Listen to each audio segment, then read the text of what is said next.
에스겔 38장 1절에서 16절까지의 말씀입니다. 그 가운데 1절부터 6절까지 제가 먼저 읽습니다. 여호와의 말씀이 내게 임하여 가라사대 인자야 너는 마곡 땅에 있는 곧 로스와 메섹과 두발 왕에게로 얼굴을 향하고 그를 쳐서 애언하여 이르기를 주 여호와의 말씀에 로스와 메섹과 두발 왕 고가 내가 너를 대적하여 너를 돌이켜 갈고리로 내 아가리를 꿰고 너와 말과 기병 곧 내 온 군대를 끌어내되 완전한 갑옷을 입고 큰 방패와 작은 방패를 가지며 칼을 잡은 큰 무리와 그들과 함께 한 바 방패와 투구를 갖춘 바사와 구스와 북과 고멜과 그 모든 떼와 극한 북방의 도갈마 족속과 그 모든 떼 곧 많은 백성의 무리를 너와 함께 끌어내리라. 아멘. 에스겔 38장하고 39장에는 마곡과 곡에 대한 말씀을 하고 있습니다. 마곡의 곡왕과 그의 멸망, 그에 대한 심판, 마지막 때의 전쟁에 대한 이야기이기도 합니다. 그렇기 때문에 일단은 마곡의 곡왕에 대한 이야기는 굉장히 난해하다. 이 정도까지는 일단 전제로 하고 보셔야 될 것입니다. 먼저 우리가 그냥 간략하게 이 마곡의 이 곡왕에 대한 애언이 어디까지 연결되냐 그러면 요한계시록 20장으로 연결이 됩니다.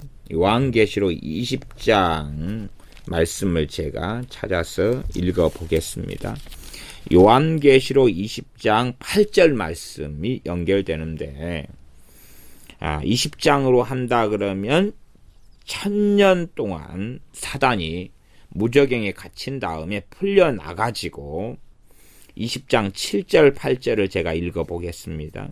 1000년이 참에 사단이 그 옥에서 놓여 나와서 땅의 사방 백성 곧 곡과 마곡을 미혹하고 모아 싸움을 붙이리니 그 수가 바닷모래 같으리라. 곡과 마곡을 미혹한다. 곡은 왕을 곡이라 그럽니다. 곡왕 그렇게 가지고 곡왕. 그다음에 마곡은 나라의 이름이에요. 나라를 마곡이라. 우리가 이집트의 바로 왕 그러면은 이집트 애굽의 자리에는 마곡이 들어가고 곡은 그때의 애굽 왕 바로 그러니까 바로의 자리에 들어간다고 보시면 되겠습니다. 그런 식으로 이제 마곡이란 나라에서 미국이란 나라가 마곡이다 그러면은 미국이란 나라에서 대통령 누구 그런 식으로 사우디아라비아의 왕이 누구 그런 것처럼 마곡이란 나라에서 왕이 곡 그 말입니다.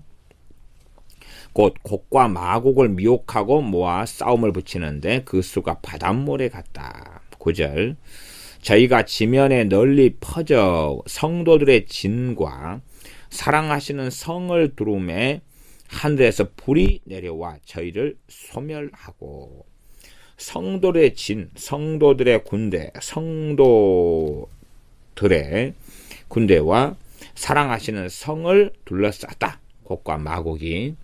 그래서 하늘에서 불이 내려와 가지고 그들을 소멸했다. 그리고 그들을 이 마귀, 저희를 미혹하는 마귀가 불과 유황못에 던졌다. 저희를 미혹하는 마귀가 던져졌다. 그러면서 거기에서 고난받는다. 그런 말씀을 하면서 20장, 요한계시록 20장 이 8절 말씀에 곡과 마곡이 언급되어 있는 그런 애언의 말씀까지도 지금 이 에스겔 38장에 있는 또 39장에 있는 곡과 마곡에 대한 말씀이 이어져 갑니다. 그러함에 굉장히 먼 훗날에 대한 말씀이 되기도 하고요. 그 다음에 이렇게 먼 훗날이다. 그까지를 가지고 하나님께서 굳이 이렇게 성경에 곡과 마곡에 대하여 2장에 걸쳐 가지고 굳이 말씀하실 이유가 있을까라는 생각을 해볼 수가 있습니다. 지금 여기에서도 이 곡과 마곡에 대한 이야기에서도 이 38장 8절을 보면 38장 8절 여러 날 후 곧 말년에 너가 명령을 받고 여러 날 후 곧 말년이다 그럽니다. 마지막 때라는 이야기이기도 합니다. 하나님께는 천년이 하루 같고 그런데 하나님 입장에서 여러 날 후다 그러면은 어마어마한 시간의 후가 되겠지요. 그런 측면이 있고 그런데도 도대체 하나님께서는 왜 이러한 나중에 마지막 때 더군다나 이것이 도래하기 전까지는 알 수가 없어요. 지금까지 정말 많은 신학자들이나 성경을 연구하는 사람들은 그냥 이때 이후로 성경의 기록 이후로 유대인들, 이스라엘 사람들부터 시작해가지고 또 신약시대에는 요한계시록 때에 나오는 곡과 마곡이나 나아가서 신약시대에도 이 에스겔서 같은 말씀을 많이 읽었을 것 아닙니까? 그러면 이 에스겔서가 기록된 다음부터 사실상은 곡이 누구냐, 마곡이 누구냐 찾는 것입니다. 왜냐하면 항상 전쟁이 벌어지고 삶이 피폐해지고 황폐화되면은 종말 사상은 일어나 왔고 힘을 얻었습니다. 그때가 되면 지금이 마지막 때가 아니냐. 그 다음에 곡은 누구고 마곡은 누구냐 하는 그러한 질문이 말하자면은 수천 년 동안 이어져 왔다는 것입니다. 이때 이후로 곡과 마곡이 누구냐 하는 질문을 최소한 지금 2500년 이상을 하고 있는 거죠. 곡과 마곡이 누구냐. 그래 지금도 곡이 누구냐 마곡이 누구냐. 마곡이란 나라는 어느 나라냐. 그 다음에 마곡이란 나라가 어마어마한 연합군을 끌고 그 다음에 공격을 하게 되는 이야기가 나와 있습니다. 거기에는 우리가 잘 아시다시피 좀 알만한 나라를 38장 5절로 가면 그들과 함께한 바 방패와 투구를 갖춘 바사와 구스와 붓. 바사는 페르시아지요. 페르시아. 페르시아. 그 다음에 구스는 에티오피아입니다. 지금 아주 못 사는 나라. 거기 이름이 언급되어 있어요. 정말 그까지도 연합군을 이끌게 된다 하는 이야기까지 우리가 일단은 확인해 볼 수가 있는 겁니다. 그러면서 이제 이 마곡이 어느 나라가 될 것인가, 지금 시대는 어느 나라가 될 것인가, 또 2500년 이상을 이래 왔으니까 저 앞에 시대는 어느 나라가 될 것인가. 저 앞에는 주로 로마라 그랬겠죠. 로마 제국이 정말 오랫동안 이어져 왔잖아요. 동로마 제국, 서로마 제국 갈라진 다음에도 그 다음에 다시 서로마 제국이 멸망하고 프랑크 왕국이 세워지고 신성 로마 제국이 다시 일어나면서 또 그 다음 동로마 제국은 비잔티움 제국으로 천년이 이어져 오고 그래서 일반적으로는 이 로마 제국이라고 보기도 하고 그러면서 지금은 일반적으로 이제 러시아 쪽으로 좀 대세가 많이 기울어졌습니다. 러시아를 이 마곡으로 보는 견해가 좀 강해진 것이 몇 년부터냐 그러면 약 한 종교개혁 이후에 조금 지나서부터 이 마곡을 러시아로 대부분 이해하고 해석이 왔어요. 러시아가 중간에 소련이 됐다가 다시 러시아가 됐잖아요. 그래서 그래도 가뿐하게 한 300-400년 정도는 러시아 대세를 지금까지 이어져 오는 것 같습니다. 그러지 요즘 성경을 좀 이렇게 연구하는 사람은 러시아 견해가 인자 생겼다고 생각하는데 그거 오래됐습니다. 참 오래된 구시대적인 이야기고 물론 저도 러시아에 좀 강세를 둡니다. 저 입장에서도 러시아가 굉장히 이렇게 마곡이 될 가능성과 여지가 많다 이런 생각을 합니다. 그러나 꽤 오래된 견해고 오랫동안에 점점 이제 많은 사람들이 인정을 받고 있는 그런 견해가 되기도 합니다. 그러나 어쨌든 그럼에도 불구하고 곡과 마곡을 찾아내려는 시도를 지금까지 많이 했어요. 이런 입장에서 마곡은 어디이고 그 다음에 마곡의 왕이 곡이지요. 곡 왕은 누구고? 그러니 이제 지금 러시아는 대통령제이기 때문에 이 때마다 이제 대통령이 바뀌어 왔잖아요. 그래서 지금의 대통령도 앞으로 또 바뀔 수도 있고 그까지는 알 수가 없는 거죠. 지금 현재 러시아가 이제 좀 침공을 막 하고 이런 여정 속에 있잖아요. 그러니까 지금 이때가 아닌가 이런 견해들도 생겨납니다. 과거에 러시아가 소련이 돼가지고 했을 때는 곡과 마곡에 대한 것이 훨씬 더 힘을 얻었겠죠. 탄력을 받았고 정말로 이제 러시아가 소련으로 공산국가 된 다음에 정말 이건 곡과 마곡이야 그랬는데 갑자기 그냥 소련이 침몰하고 멸망해 버리면서 다시금 러시아로 돌아가 버리니까 또 아닌가벼. 그렇다가 다시 또 움직이기 시작하니까 긴가벼. 그리고 이 사람은 왔다 갔다 합니다. 이 곡과 마곡을 사실은 찾아내려는 그런 노력들이 뭐 딱히 잘못했다 그렇게 말할 수는 없습니다만은 우리가 정말로 곡과 마곡이 꼭 무엇인지 알아야지만 이 곡과 마곡 또 그들의 멸망에 대한 하나님의 말씀인 에스겔 38장과 39장의 의미를 가지는 게 아니겠습니다. 정말로 꼭 알아야 되는데 우리는 지금의 마지막 시대를 살아가고 이 마지막 시대가 언제까지 이어져 갈지는 모릅니다. 그러면 최소한 이 에스겔서 38장과 9장이 기록된 다음에 교회는 믿는 사람들은 최소한 어쨌든 간에 2500년이 되도록 곡과 마곡을 몰라도 문제가 없었다 그 말이에요. 아니 러시아라는 나라에 대해서 그 전에 사람들은 알았겠냐 그 말이에요. 몰랐겠죠. 러시아하다고 가정한다 그래도 몰랐을 거 아니에요. 그러면 그런 의미에서는 에스겔 38장과 9장은 필요 없는 말씀이 되어버리잖아요. 그러나 우리가 필요 없는 말씀이 아니라는 전제를 가지는 게 맞지요. 하나님은 그렇게 지혜 없는 분이 아니시거든요. 말하자면 정말로 애매모호한 것이 왕과 마곡에 대한 이야기다 그 말이에요. 정말 애매모호한 것. 심지어는 요한계시록까지 가버리면 뚱딴지같이 요한계시록 20장에 천년왕국이 나오고 천년 뒤에 그것도 19장에는 지금 백마를 타고 오신 주님이 나와 있잖아요. 주님의 재림이죠. 그 다음에 뚱딴지같이 천년왕국이 나오고 그 다음에 곡과 마곡이 이야기가 나와버려요.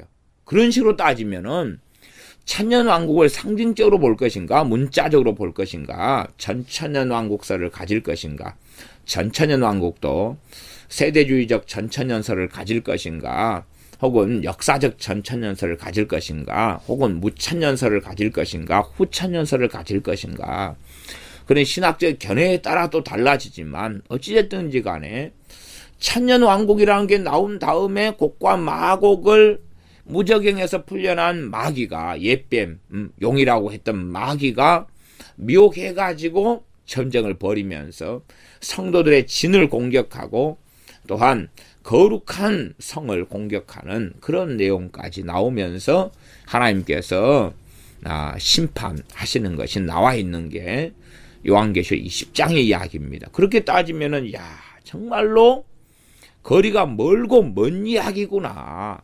정말 더 난해하게 되어져 버린 것이 요한계시록 20장 8절을 보면 훨씬 더 난해져 버렸구나 라는 이해를 해야 됩니다. 그러므로 이렇게 난해한 말씀을 통해서 하나님의 의도하시는 게 있을 거 아니에요. 의도하시는 게. 해석 불가에 대한 말씀을 가지고 도대체 하나님은 뭘 원하시고 뭘 계획하셨길래 정확하게 그냥 눈에 보이고 알아들을 수 있는 말씀으로 하셔야 되는데 마지막 때에 대한 말씀을 해주신 것까지는 좋은데 그러나 실제로는 안 해주신 것도 보다 못하다 그런 말이에요.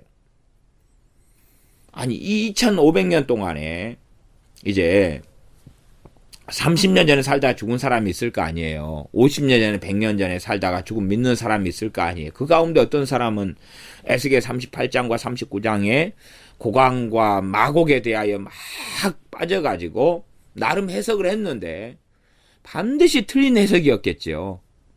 맞은 해석이 될 수는 없어요. 이루어지지 않았는데 어떻게 맞은 해석이 돼요. 그 다음에 그런 이야기를 좀 해보겠습니다. 넌센스인데요. 38장과 39장의 곡과 마곡이 전쟁을 준비합니다. 그러면 이 사람들은 말씀을 문자적으로만 해석하면 안 된다는 걸 제가 예제로 들어서 말씀을 드리려고 하는 거예요. 하나님 말씀이. 왜냐하면 38장 4절에 보면 너를 돌이켜 갈고리로 내 아가리를 깨고 면 하나님께서 좀 과격한 아가리라는 단어를 사용하신다. 물론 번역을 그렇게 했습니다만은 아가리로 번역하는 게 맞으니까 그러겠죠. 갈고리로 꿰다. 그러면 그게 비유적인 말씀입니까? 문자적인 말씀입니까? 비유적인 말씀이고 상징적인 말씀이죠. 그러지. 하나님께서 큰 갈고리를 준비해 가지고 그냥 고광을 아가리를 확 꿰버리고 마곡 사람들 꿰가지고 했다는 게 아니겠죠. 마찬가지로 이들이 4절에 보면 완전한 갑옷을 입고 큰 방패와 작은 방패를 가지고 칼을 잡은 큰 무리와 그러면 마지막 때 요한 계시록과 연결지어서 한다 그러면 최소한 현 시대로 간다 그러면은 큰 방패와 작은 방패를 가져요 안 가져요? 칼을 가집니까? 전쟁할 때 총 가지고 미사일 가지고 핵무기 가지고 전차 가지고 비행기 가지고 하지 칼 가지고 안 하잖아요. 방패 가지고 안 하잖아요. 그러니까 당연하게 지금 큰 전쟁에 대한 말씀을 그 시대적인 관점에서 이해하도록 말씀하고 계신 거지. 말 그대로 나중에 되니까 막 무슨 영적인 무슨 이상한 이야기 소설처럼 나중에는 그냥 전자금인가 광선금을 가지는 이런 스타워즈, 스타워즈 같이 막 총 있고 막 레이저 총 있고 이런 시대에 또 그냥 칼 가지고 스타워즈처럼 왱왱왱 하는 그게 참 정신 나간 거죠. 총을 쏴도 광선금을 다 막아버려요. 무슨 칼도 화살도 못 맞겠더만. 그러니 그런 것은 이제 소설 속에 나온 이야기고 나중에 더 과학이 발달되니까 광선검을 가지게 될 것이고 광선 방패를 가져가지고 큰 방패 작은 방패 가지고 한다. 그렇게 이야기는 안 되겠죠. 근데 지금 전쟁에 대한 이야기를 시대 사람들이 이해할 수 있도록 그렇게 비유로 말씀하시는 거예요. 그게 문자적인 의미도 이해해야 되지만 그걸 바탕으로 해가지고 어떤 상징적인 어떤 비유적으로 말씀을 하시는가 하는 걸 정확히 이해해야 되는 거지. 야 진짜 나중에는 큰 방패나 작은 방패 가지고 칼 가지고 싸울 거다. 야 지금은 이제 총을 가지고 미사일 가지고 비행기 가지고 하겠지만 나중에는 비행기도 없어지고 총도 없어지고 물론 그런 식으로도 어떻게는 볼 수도 있겠지요. 그러나 그까지 가는 건 좀 극단적인 걸 수밖에 없습니다. 영화를 보면 세계 3차 대전 지난 다음에 다 황폐화된 다음에 원시 사회로 돌아가가지고 이제 원시인으로 돌아가서 다시 칼 만들고 겨우 총은 어떤 사람 몇 명만 가지고 있고 뭐 이런 이야기로 가지만은 그렇게 될 수는 없겠죠. 그까지 가면 너무 오버된 이야기고 지금의 시대적 관점에서는 이런 전쟁이 벌어질 때에 지금의 무기보다 발전됐으면 발전됐지 더 못하지는 않을 것입니다. 자, 그럼 그런 의미에서 이 전쟁이 벌어지고 마곡의 고강에 대한 전쟁이 벌어지면 핵무기 정도는 동원된다 하는 생각까지 해볼 수가 있을 것입니다. 이게 동원이 안 되려면은 이 전쟁 전에 곡과 마곡으로 인한 그것보다 더 무서운 전쟁인 세계 3차 대전이 일어나가지고 최소한은 뭐가 다 없어져야 되겠어요? 핵무기가 다 없어져야 되는데 핵무기가 다 없어질 수가 없어요. 왜 그런지 압니까? 지금 있는 핵무기 물량 자체가 지구는 몇 번이고 폭파시켜 버릴 수 있는 물량이거든요. 그러니까 핵무기 자체를 어떻게 전용하든 어떻게 한다 그래도 전쟁 물자로 만들어놨는 게 그게 다 없어지려면 지구가 터지고 또 생성되고 터지고 생성되고 뭐 그래야 되지 않을까 싶어요. 상식적으로는. 핵무기 양 자체가 어마어마하게 많으니까. 지구는 초토화시켜버릴 것 이상으로 많기 때문에 그렇다 그 말이죠. 그러함에 핵무기 자체가 없어져가지고 원시사로 돌아간다는 것의 이해는 상당히 좀 곤란하지요. 일단은 이제 그런 좀 여러 가지 이야기를 하면서 곡과 마곡이 무엇인지 찾아내려는 시도 자체를 많이 해왔으나 제 입장에서는 굳이 그럴 필요는 없다. 일단 이런 정도. 누구는 시도하고 있겠지만 그걸 말릴 생각은 없다. 그러나 끊임없이 2000 몇백 년 동안 곡이 누구냐, 마곡이 누구냐를 열심히 찾아왔어요. 그러니까 지금 세대가 마지막 세대 된다면 약간의 의미는 가질지 모르지만 이 앞에 세대까지는 다 헛짓을 했어요. 왜? 자기에게는 벌어지지 않은 일이었잖아요. 자기에게는 해당되지 않은 예언이었어요. 그러면 그럼에도 하나님께서는 분명히 모든 세대가 말씀을 받을 때 해당되는 말씀으로 하셨을 거라 그 말이에요. 그것을 찾아내는 게 오히려 더 중요하다는 거예요. 38장 1절부터 봐보겠습니다. 좀 전제 서론에 대한 이야기를 했고요. 여호와의 말씀이 내게 임하여 가라사대 인자야 너는 마곡 땅에 있는 곡 곧 로스와 메섹과 두발 왕에게로 얼굴을 향하고 그를 쳐서 애언하여. 이야, 2절도 이제 상당히 난해한 거예요. 2절. 아니, 상당히 난해하지 않습니까? 왜 난해하냐? 그러면, 아니, 이제 이때의 이 전체적인 38장의 상황을 어디까지도 우리가 보는 게 맞냐? 그러면요. 나중에 수리와 왕 안티오쿠스 때에 이렇게 군대를 모았거든요. 그래가지고 예루살렘을 공격했어요. 그러니 그걸로 보면 일단은 전반적인 상황의 100%가 수리와 왕인 안티오쿠스 에피파네스에 의해서 일어났던 연합군을 끌고 가서 예루살렘을 공격하고 했던 일과 100%는 안 맞지만 많은 부분은 그때에 들어맞아요. 그러니까 말하자면 부분적인 성취나 하나님께서 하나를 의도하고 말씀하신 경우는 거의 없어요. 그렇기 때문에 이때에 대한 부분적인 성취를 하나님은 깔고 말씀하셨다고 우리가 이해하는 게 좀 방향성이 맞는 것 같아요. 또 많은 주석가도 일단 기본적으로는 안티오쿠스에 대한 이야기로서 38장을 기본으로 이해하면서 요한계시록 20장 8절로 뛰어갑니다. 그렇기 때문에 안티오쿠스를 기본 전제로 깔면서 요한계시록 20장에 이제 마지막 대로 가더라도 지금 에스겔 선지자에게 너는 곡 왕에게로 얼굴을 향하고 그를 쳐서 애어나라 그랬는데 안티오쿠스가 곡왕의 1차적인 예언의 성취다면 그 친구가 아직 태어나지가 않았어요. 얼굴을 향하려고 그러는데 하나님 어디에 있어요? 아직 안 태어났느니라. 뭐 요한계시록도 그냥 없어도 아직은 하나님 정말로 마지막 때에 대한 이야기잖아요. 그럼 그 친구 아직 태어나지도 않았는데 어느 방향을 향해서 예언을 해야 돼요? 그러니까 제가 난해하다 그 말이죠. 차서 예언하고 얼굴을 향해 가지고 하라. 그러면 어디든지 어떻게 알고 얼굴을 향하겠어요? 그러니까 이제 당시의 사람들 입장에서는 자기 세대라고 이해를 할 수밖에 없는 거죠. 어느 쪽이야? 어느 쪽? 선지자에게 문자적으로 볼 때에 얼굴을 향하고 그를 쳐서 애언하라 그러니까 당시에 누가 있으니까 그런 것 아닙니까?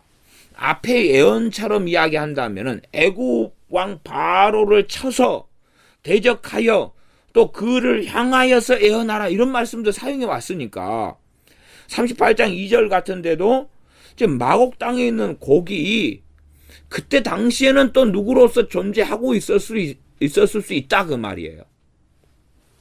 그래서 끊임없이 미래에 대한 걸로만 보면서 곡과 마곡을 찾아내는 시도가 사실은 나쁜 건 아니지만 별 의미 없는 이런 것도 많습니다. 그래서 일단은 이제 선지자 입장에서는 봅시다만은 하나님께 명령합니다. 마곡 땅에 있는 곡. 그래서 마곡 땅을 또 어디로 볼 것이냐. 이것도 난해하다고. 마곡을 찾아내려니까 마곡 땅이 어딘지를 찾아내야 될 거 아니에요.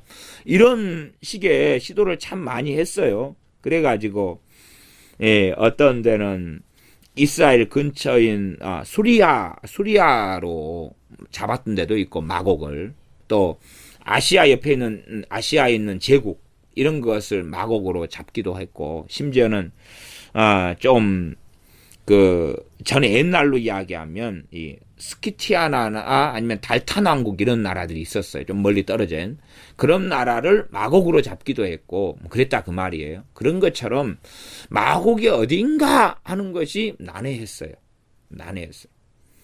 이게 지금 선지자는 얼만큼 알았는지는 모르겠어요. 어쨌든 간에 우리가 성경을 에스겔 38장과 9장을 보는 우리 입장에서는 역사적으로 이 마곡을 찾아내려고 애를 썼어요. 마곡을 찾아내야 마곡 땅이 나오니까. 그런데 그게 애매하다 그 말이에요. 어떤 식으로 성취됐고 어떤 걸 가리켰는지 자체를 이해가 안 되는 거예요. 잘. 어쨌든 마곡 땅에 있는 곡 로스와 메섹과 두발 왕에게로. 그러니까 로스, 메섹, 두발 왕이 곡이에요. 그 밑에 이제 3절을 보면 좀 더 자세히 나왔습니다. 두발 왕에게로. 그러니까 로스 왕, 메섹 왕, 두발 왕을 이야기한 게 아니고 로스와 메섹과 두발 왕인 두발의 왕 그렇게 나와. 두발의 왕에게로 얼굴을 향하고 그를 차서 애언하여. 그 왕이 어디에 있는지 몰라요. 일단은 아마 선지자도 모를 거예요. 아니면은 뭐 계시를 받아가지고 아니면 침을 뱉어가지고 하나님 침 튀기는 방향으로 그 왕이 있다고 믿겠습니다. 그래가 침을 튀겼더니 침 덩어리가 왼쪽으로 많이 가서 그 방향에서 왼쪽으로 틀어가지고 이쪽을 향하여 예언하겠습니다. 뭐 설마 그러진 않았겠지만은 뭐 방향 예언하라 그러니까 순종은 했을까요 안 했을까요? 그 말이 있어야 순종을 하죠. 그러니까 이게 도대체 뭐냐? 그래서 난해성이 반드시 존재해버리죠. 이미 2절부터가 3절 이르기를 주 여호와의 말씀에 로스와 메섹과 두발 왕 고가 때가 너를 대적하여. 그러면 이르기를 이렇게 말해라 그 말이. 이렇게 말해라는 건데 최소한은 요한계시록이 연결되는 건데 요한계시록은 아직 지금 이루어지지 않은 게 대부분이잖아요. 뭐 대접 재앙이나 나팔 재앙이 아직 없잖아요. 그게 있으면 막 우박이 얼마나 큰 덩어리가 떨어져야 되고 근데 간혹 가다가만 미국이나 어디 다른 나라들에 큰 우박이 떨어진 경우는 있으나 그건 이제 약간은 맛배기밖에 안 되는 거죠. 요한계시록에 비하면. 또 바다의 3분의 1이 피로 변하고 막 그런 것들 아직 일어나지 않았잖아요. 그러함에 말하자면 이러한 고개에 대하여서 예언하라 그랬는데 고개에 대하여서 쳐가지고 대적하여서 말해라 그랬는데 있어야 하지 말할 거 아니에요. 없다 그 말이 없다. 당시에 그러면 미리 그냥 곡왕을 대신할 만한 누가 시대적으로는 곡왕이 계속 이어져 올 수도 있는 문제예요. 시대마다 말한 적그리스도의 세력이 계속 이어져 오잖아요. 어느 때는 누구로 어느 때는 로마 가톨릭 교황으로 마지막에는 다시 로마 가톨릭 교황이 그렇게 쓰이는 건 당연한 일이겠죠. 그러나 그것이 어떤 식으로 이어져 때로는 이슬람 세력으로 때로는 아니면 이제 다중적으로 여기도 말하자면 고강 저기도 고강에서 많은 고강의 세력이 일어날 수도 있는 거죠. 연합해가지고 연합 세력을 말하자면 종교 다원주의나 WCC와 그다음 유엔과 말하자면 또 뭐 러시아나 뭐 어디나 합해져가지고 그렇게 될 수도 있는 그런 것이기 때문에 최소한은 전쟁이지만은 이 전쟁이 손방패나 칼이나 작은 방패, 큰 방패를 드는 전쟁하고는 다르다 그 말이. 전투기나 미사일을 사용한 전쟁일 수도 있고 혹은 경제전쟁을 포함한 것일 수도 있고 종교전쟁을 포함한 것일 수도 있는 정말 포괄적인 이야기일 수밖에 없다는 것. 다시 4절 너를 돌이켜 갈고리로 내 아가리를 꿰고. 그러면 4절에서는 일단은 하나님께서 갈고리로 내 아가리를 깼다. 고각 너 아가리를 깼다는 것은 이 마곡이나 고강이나 그의 연합군들이 어떻게 행하더라도 하나님의 주권과 하나님의 손을 벗어나지 못한다는 이야기예요. 다음에 이제 좀 포괄적인 이야기로서 38장과 39장이 왜 여기에 똥단지같이 등장했느냐? 그러면 이제 제가 보는 관점 중에 하나는 그런 것 때문이라고 저는 봅니다. 앞에 37장은 마른 뼈가 살아나는 환상을 통하여서 이스라엘의 회복을 이야기했어요.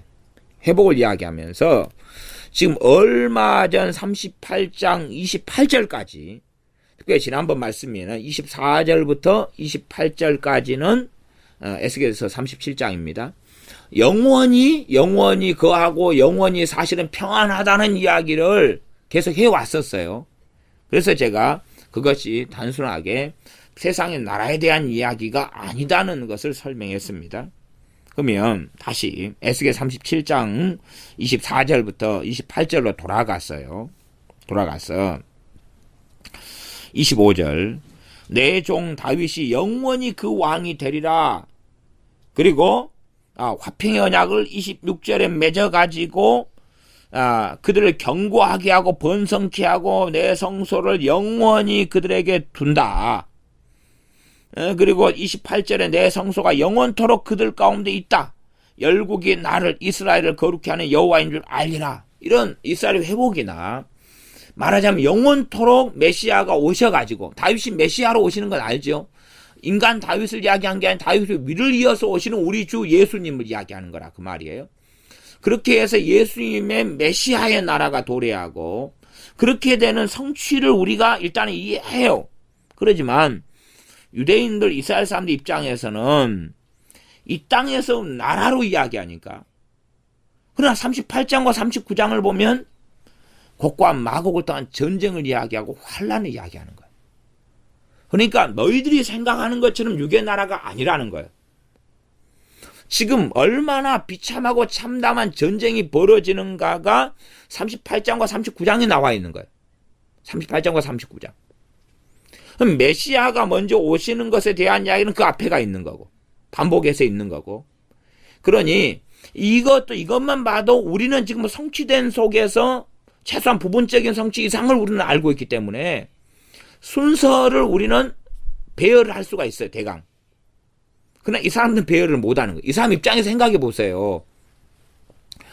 메시아가 와가지고 바로 그냥 영원한 도성, 영원한 나라에서 거하게 될 걸로. 메시아만 오면 상황 끝.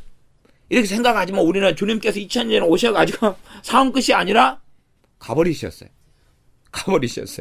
오셔가 공생의 사역 마치신 다음에 부활하신 다음에 승천하시고 가버리셨어요. 그 다음에 이제 성령님을 보내셨어요. 그래서 성령님을 통하여 주님께서 내주하시면서 그리스도인들과 함께 사는 거고 동행하는 거죠. 그러면서도 환난을 당하면서 자신의 인생이 끝나면은 그 다음엔 아버지의 나라 천국으로 가지요. 가고 주님의 재림을 또 그 다음 세대는 예수님을 믿고 성령 임하고 그러면서 주님의 재림을 고대하면서 이 땅에서 주님과 함께 살아가죠. 그걸 계속 반복해 왔다 그 말이에요. 그런 걸 알면서 마지막 때가 도래하는 것 나아가서 말하자면은 마지막 인이 다 떼어진 다음에 이런 재앙들이 나팔이나 대접이나 이런 재앙들이 있을 것을 우리는 알아요. 순서상 우리는 이스라엘 사람들이 이해하는 것처럼 이렇게 메시아만 오면 그 다음엔 영원한 하나님의 나라, 하나님의 왕국 그리고 끝 이런 게 아니라는 걸 알아요. 그러나 이 사람들은 성경 해석하고 볼 때에 메시아만 오면 끝 이렇게 보인단 말이에요. 그러니 분명히 성경의 순서가 아무리 봐도 헷갈리게 돼 있는 거예요. 쉽지 않은 거예요. 이해가. 마찬가지로 이런 구성이 요한계시록의 구성이라는 걸 아셔야 돼요. 요한계시록의 구성이 시간의 구성이라 순차적인 구성이 아니에요. 말하자면 에스겔 같은 구성을 하나님이 사용하시는 거예요. 마찬가지로 또 다니엘서 같은 구성을 사용하시는 거예요. 그 구성을 정확하게 밝혀낼 수가 없는 거예요. 그러니까 말하자면 38장과 39장이 들어간다면 37장의 순서로 한다면 어디 사이에 들어가야 되는 거예요. 그러죠? 그래가지고 마지막에 이제 37장 28절에 닿으면 내 성소가 영원토록 그들의 가운데 있으리니, 이것도 이 말씀도 그 앞에도 들어가고 끝에도 들어가고 그러는 거예요.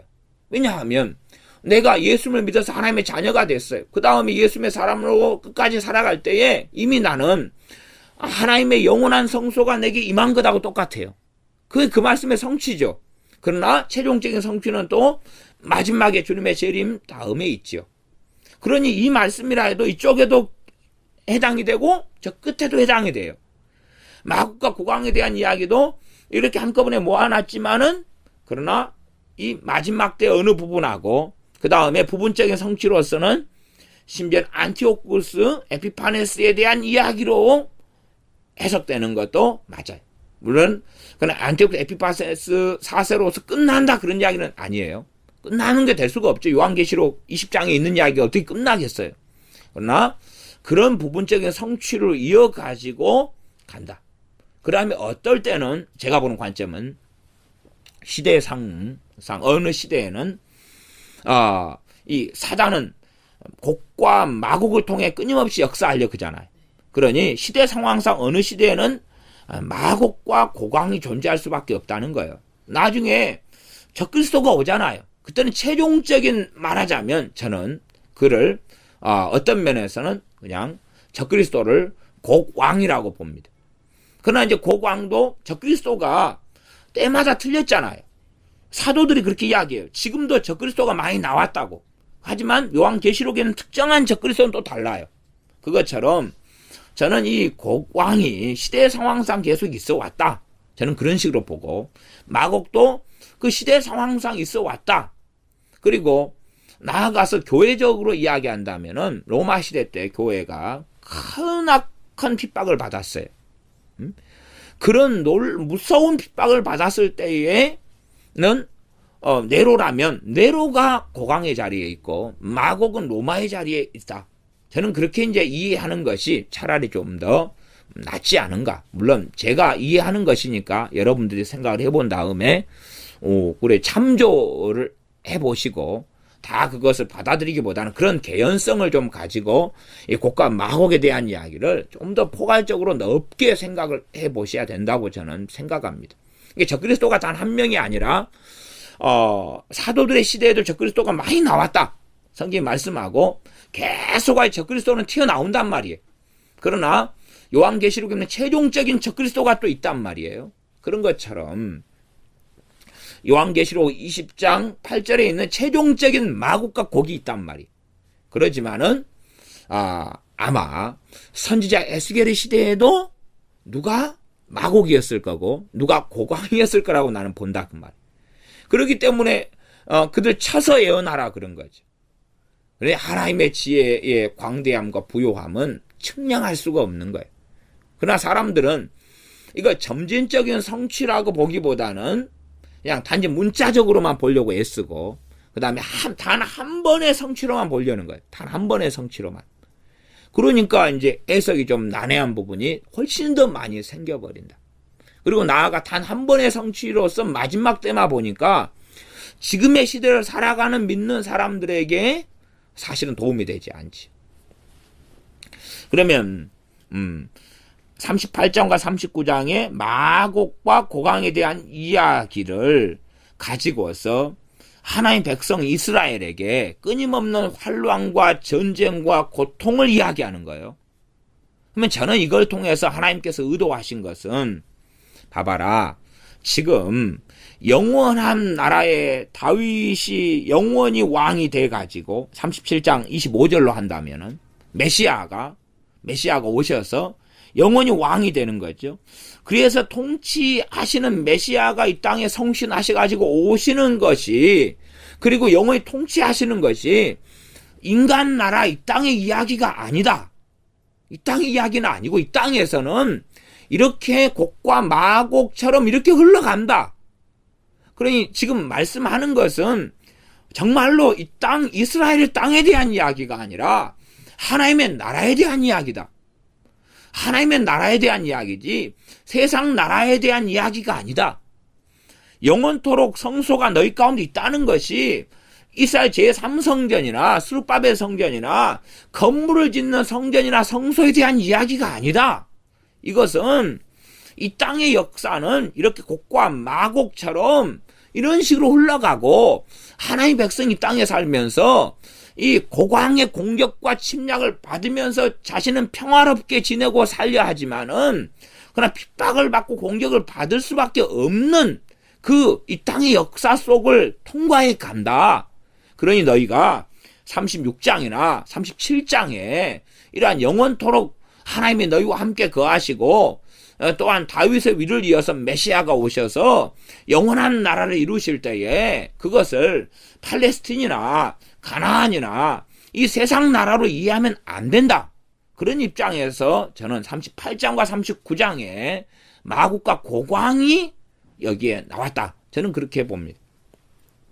제가 주석을 보니까 매치웰리 주석도 이런 입장을 좀 동조하고 찬성하는 부분이 있습니다. 그래서 제가 매치웰리 주석의 38장 부분에 이 서론 부분, 개요 부분을 제가 읽어 드릴게요. 우리 제가 매치웰리 주석을 끌고 나왔는데,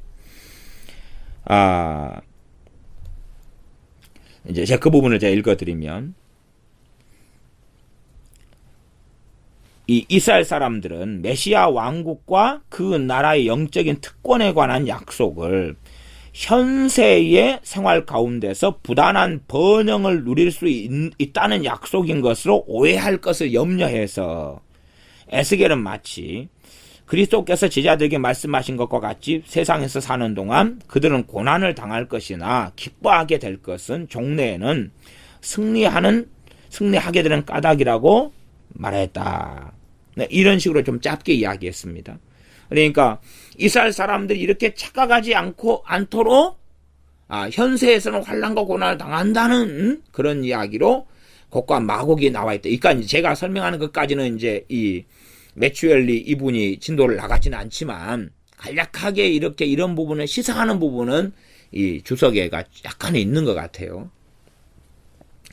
다시 이제 38장 4절을 가겠습니다. 너를 돌이켜 갈고리로 내 아가리를 꿰고 너와 말과 기병 곧 내 온 군대를 끌어내되, 기병도 나중에 말 타고 다니는 건 아니겠죠.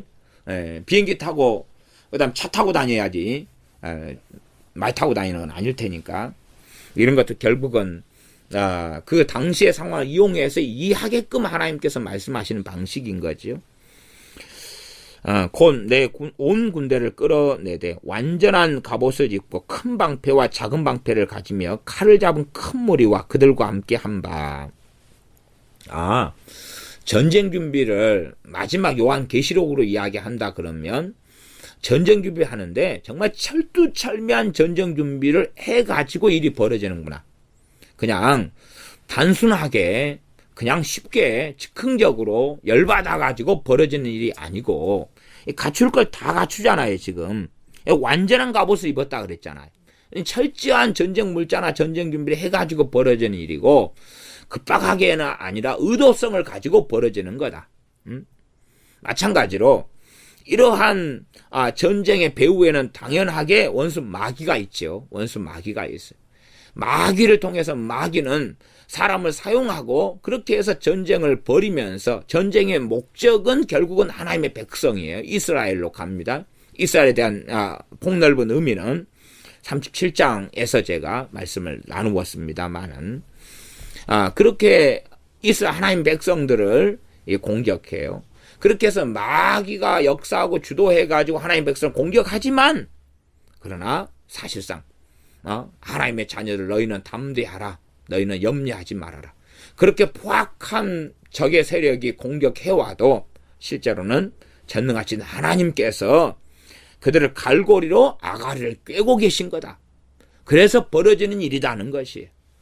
그러니 이 환난을 겪는 하나님의 자녀와 백성들이 환난이 너무나 거세고 그로 인하여 많이 순교당하고 죽어나가도 하나님이 약해지셔서가 아니고 하나님 무능하셔서가 아니란 이야기. 하나님의 아가를 꿰고 있어 벌어지는 일입니다. 요한계시록에 보면 정말로 주님을 증거하기 하는 이유 때문에 목을 베임을 당하는 정말 많은 사람들의 이야기가 나옵니다. 그 주님의 복음 때문에 진리 때문에 순교당하는 많은 사람들의 이야기가 나와요. 그러나 그렇게 주님의 복음을 전하고 하나님 앞에 살아가기 때문에 순교를 당하고 많은 사람이 죽어나간다 해도 하나님이 무능하셔서거나 하나님 역사의 주관자가 아니셔서 그런 일이 벌어지는 게 아니란 이야기. 하나님께서 아가를 꿰고 계시는 상태에서 벌어지는 일이라는 거예요. 그러니 담대하게 마지막까지 죽도록 충성하라. 그리하면 너희에게 생명의 면류관을 주리라. 죽도록 충성하라. 그 말이 죽을 힘을 다해서 충성하라. 그런 의미로까지 우리가 이해할 수는 있습니다만은, 그까지는 틀리지 않습니다만은, 본래적인 의미는 뭐냐 하면, to the point of the death예요. 죽음의 순간까지, 죽을 때까지라도 예수님 부인하지 말고 주님에 대한 신실한 믿음을 지켜라. 그 말이에요. 너희가 순교의 자리에서라도 너희가 예수님 부인하지 말아라는 것이 죽도록 충성하라. 그 말이에요. 요한계시록에서 하신 말씀. 그런 것입니다. 그래서 요즘식으로 하는 이야기대로 그냥 누가 설명하고 봉사분들이 사용하는 식으로 죽일 힘을 다해서 헌금하십시오. 그 정도 가버리면 참 좀 상당히 곤란합니다. 그런 이야기 하는 게 아니에요. 우리의 생명을 놓고 너가 살래 죽을래 예수님 부인하면 살게 해주겠다. 그렇게 간다 할지라도 주님 목숨을 내놓고 죽음의 길을 걸어가고 순교의 길을 걸어가라는 이야기입니다. 그런 것처럼 이 곡왕 마곡과 그의 연합군들을 통해서 하나님의 백성들에 대한 극심한 공격이 일어나요. 그러나 하나님께서 살아계셔서 아가리를 꿰고 있는 상태에서 벌어지는 일이다. 심지어 주님의 말씀으로 돌아간다면은 참새들이 하늘에서 떨어지는 것이라 할지라도 하나님의 허락지 아니하시면 벌어지는 일이 될 수 없다는 것을 명심해라 하는 이야기입니다. 그래서 4절에는 너를 돌이켜 갈고리로 내 아가리를 하나님이 꿰고 있다는 것이. 그러니 어떤 의미에서는 봐봐라, 너희들이 지금 너희의 포악한 대로 하나님 백성들을 공격하고 이스라엘을 공격하고 그 악한 삶을 살지만 세상 사람인 너희는 알아야 된다. 고강으로 쓰임받는 너희, 마곡으로 쓰임받는 너희, 하나님 백성을 공격하는 연합군으로 쓰임받는 너희는 알아야 된다. 너희가 하나님이 안 계신 것처럼 그 악하고 포악한 삶으로 하나님 백성과 교회를 대적하고 이스라엘을 공격하고 대적하고 하지만은 하나님께서 너희 아가리를 꿰고 있는 상태다. 그러니 너희가 살아계신 하나님 앞에 돌아와라는 하나님의 외침이고 선언이기도 하다는 것입니다. 5절 그들과 함께한 바 방패와 투구를 갖춘 바사와 구스와 북과 고멜과 그 모든 떼와 극한 북방의 도갈마 족속과 그 모든 때 곧 많은 백성의 무리를 너와 함께 끌어내리라. 하나님의 갈고리로 꿰어가지고 끌어내는 거예요. 말하자면 요한계시록 20장으로 간다면 최후의 전쟁은 원수 마귀가 자기가 주체가 돼가지고 이들을 미혹했다고 생각하고 실제로 미혹한 건 사실이지만 그러나 하나님의 손을 벗어나지 않은 사건이다 그 말이. 하나님이 끌어내가지고 최후 전쟁을 벌이게 하는 거예요. 그러니 이게 놀라운 신비입니다. 마귀는 자기가 미혹하지만 거기에는 하나님의 주권 속에서 이 일이 벌어진다는 거예요. 그러나 이까지는 우리가 이제 정말로 이해할 수 없는 영역이고 부분이기도 합니다. 얼마간은 설명이 가능하지만 그러나 그것까지는 충분하지 않습니다. 최소한은 하나님의 백성들은 알아야 됩니다. 우리의 환난 속에 우리가 눈물 흘리고 탄식할 때도 있지만은 이것이 하나님의 손에서 벗어난 일이 아니라는 사실입니다. 우리는 때로는 하나님이 무능하신 것처럼 하나님이 보시지 않는 것처럼 하나님이 듣지 않으시는 것처럼 믿는 사람들이 입으로 원망하고 한탄하고 절망하고 불신앙적인 말을 쏟아내고 그렇게 살아가지만, 그러나 하나님께서는 선언하고 말씀하시는 것이 그들을 이런 곡왕이나 마곡이나 또한 그와 연합한 여러 나라들의 군사들이라 할지라도 하나님의 아가를 꿰어내 가지고 끌어내 가지고 지금 전쟁이 벌어지는 거다. 그러함에 인생사 가운데 그 어떤 일이라 할지라도 하나님의 손에 벗어나는 게 있겠느냐는 것입니다. 광야에 이스라엘 백성이 살다가 12정탐꾼을 보내어서 가나안 땅을 정탐합니다. 그랬더니 어느 곳에 갔더니 철병거가 있는 거예요. 철병거가. 그러니 아하, 우리는 죽었구나. 가니 정말 거인족이 있는 거예요. 아하, 우리는 죽었구나 라고 10명은 생각해서 원망하며 하나님께 대적하며 대항하는 길을 걸어갔습니다. 끊임없이 현실을 보면서 믿음의 길을 걷기보다는 하나님의 살아계심을 경배하고 경외하며 하나님의 전능하심을 찬양하기보다는 하나님의 능하심을 노래하기보다는 우리는 현실의 문제에 더 많이 빠져서, 그래서 어떨 때는 마귀는 너무 힘이 세, 마귀는 하나님과 비까비까할 정도로 힘이 세, 그렇게 빠져버리고 맙니다. 예수 믿는 사람이 예수님의 이름만 가지고도 마귀를 물리칠 수 있을진데 어떻게 마귀가 우리 주님과 비길 수가 있겠습니까? 제가 어떨 때는 그렇게 심지어는 설교하기도 했습니다. 설교 제목을 마귀를 높이지 말라, 뭐 이런 식의 설교 제목도 있었습니다. 왜냐하면 제가 마귀에 대해서 설교하는 것은 1년에 몇 차례 안 하지만 올해도 설교를 지금 현재 아마 녹음된 설교만 올해가 400 몇십 편이 되는 것 같은데, 거기에서 제가 설교를 찾아보니까 마귀를 쫓아내고 물리치는 것에 대하여 13번 반을 정도 제가 설교했더라고요. 400 몇십 편의 녹음된 설교 가운데서. 그런데 제가 마귀를 물리치는 걸 이야기했지, 마귀는 너무 무서워, 너무 힘이 세, 그런 이야기를 한 게 아닙니다. 어떻게 효과적으로 마귀와 싸우면서 주님께서 우리를 자유케 하시는 그 자유를 누릴 것이냐, 어떻게 효력 있게 십자가의 복음이 역사할 것이냐, 그래서 마귀와 승리할 것이냐에 대한 이야기를 한 것이에요. 그런데 어떤 어리석은 사람들은 항상 마귀병에 들어가지고 마귀 하고 산다 그 말이에요. 하나님은 너무 멀리 계시고 마귀는 너무 가까이 있어요. 물론 현실적으로 마귀의 짓눌림을 많이 받는 분들이나 마귀의 공격을 많이 받는 분들은 마귀가 너무 힘이 센 것처럼 여겨지죠. 심지어는 어떤 분은 그러시더라고요.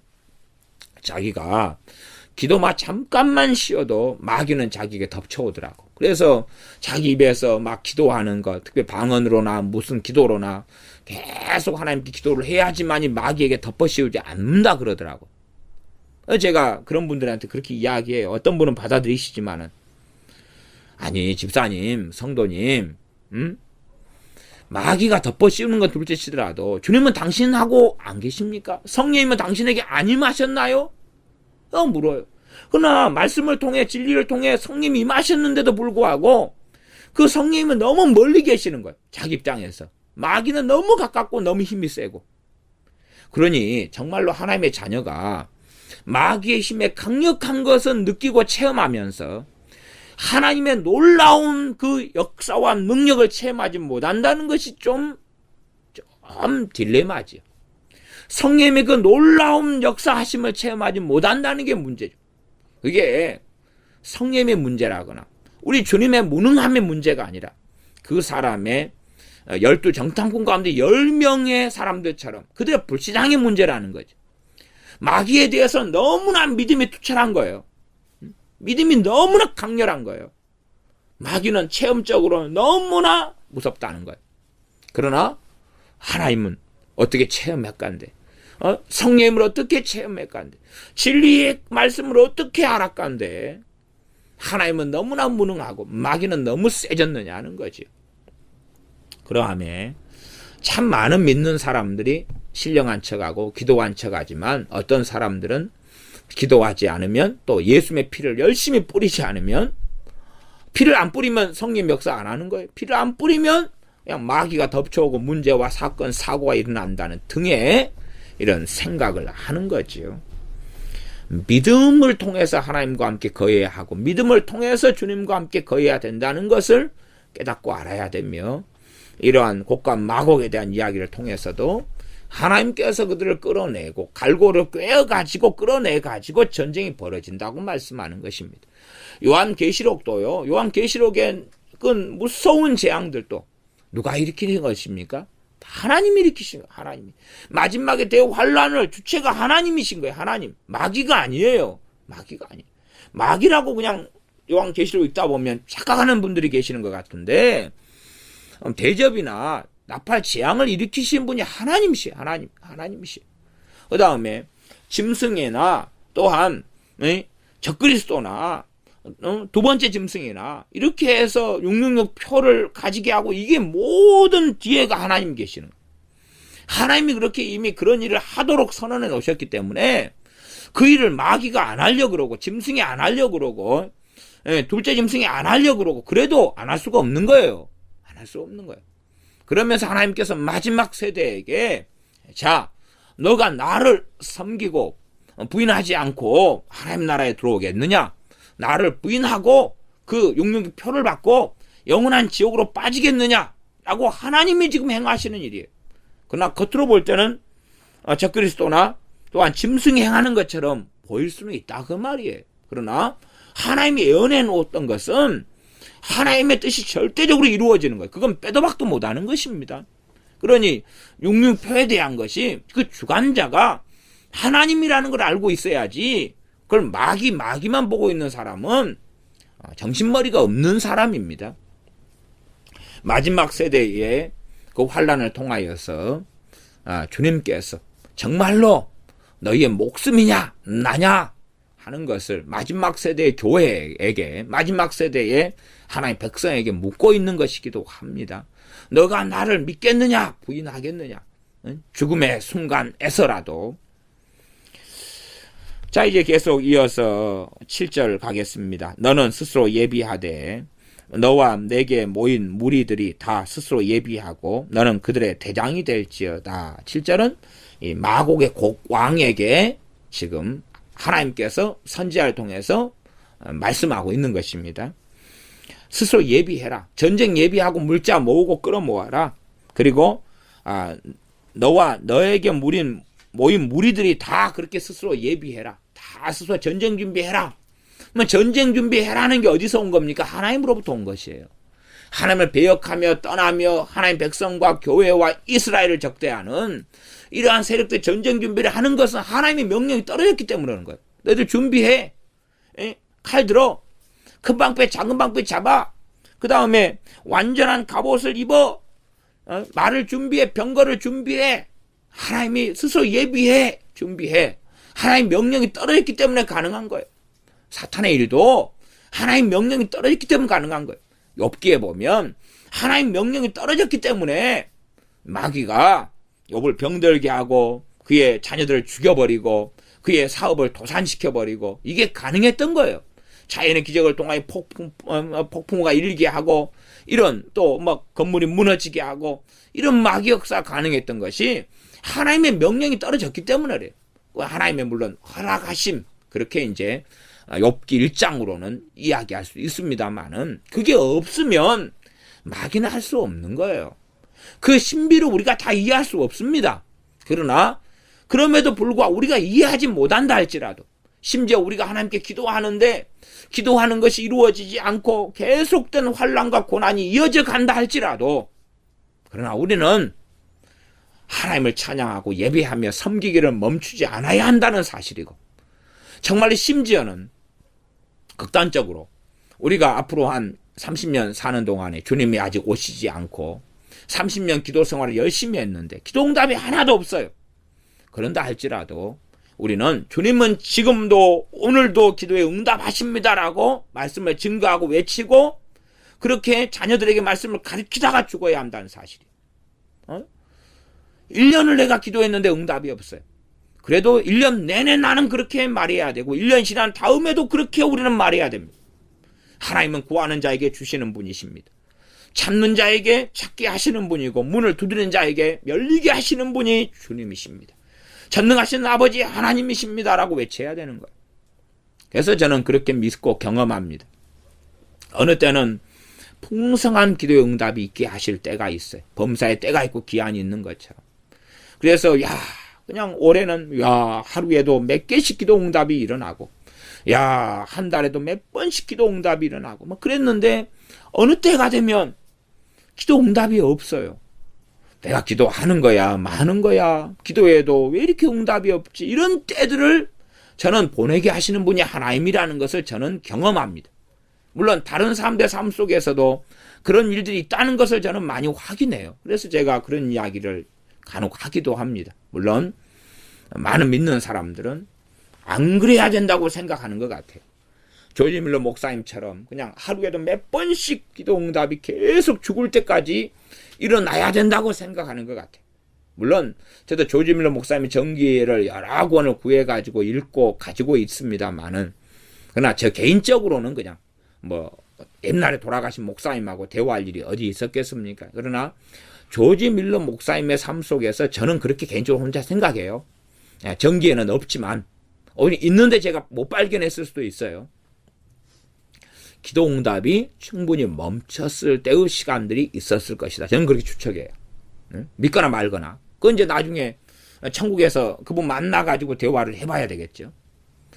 정말로 하나님의 사람들이 내가 기도해도 응답이 없는 시기를 보내나 그런 가운데서 하나님께서 우리에게는 그럼에도 너는 정말로 기도 응답을 내가 너희에게 선언한 그 말씀을 믿고 있느냐 하는 것을 우리에게 찾으실 거예요. 하나님께서 우리에게 믿음을 찾으실 거예요.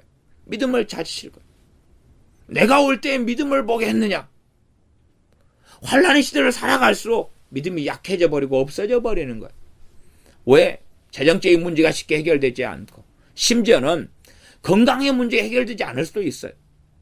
우리가 아시다시피 정말로 많은 사람들의 병을 고쳤어요. 사도 바울이 두란노 서원에서 2년간 말씀을 증거했을 때는 어떤 기적들이 벌어졌냐 그러면 그의 손수건만 가져가도 병이 고쳐지고 마귀가 떠났어요. 그의 앞치마만 가져다가 병든 사람에게 얹으니까 병이 떠나갔고 마귀 들린 사람에게 얹으니 귀신 들린 사람에게 얹으니까 귀신이 떠나갔어요.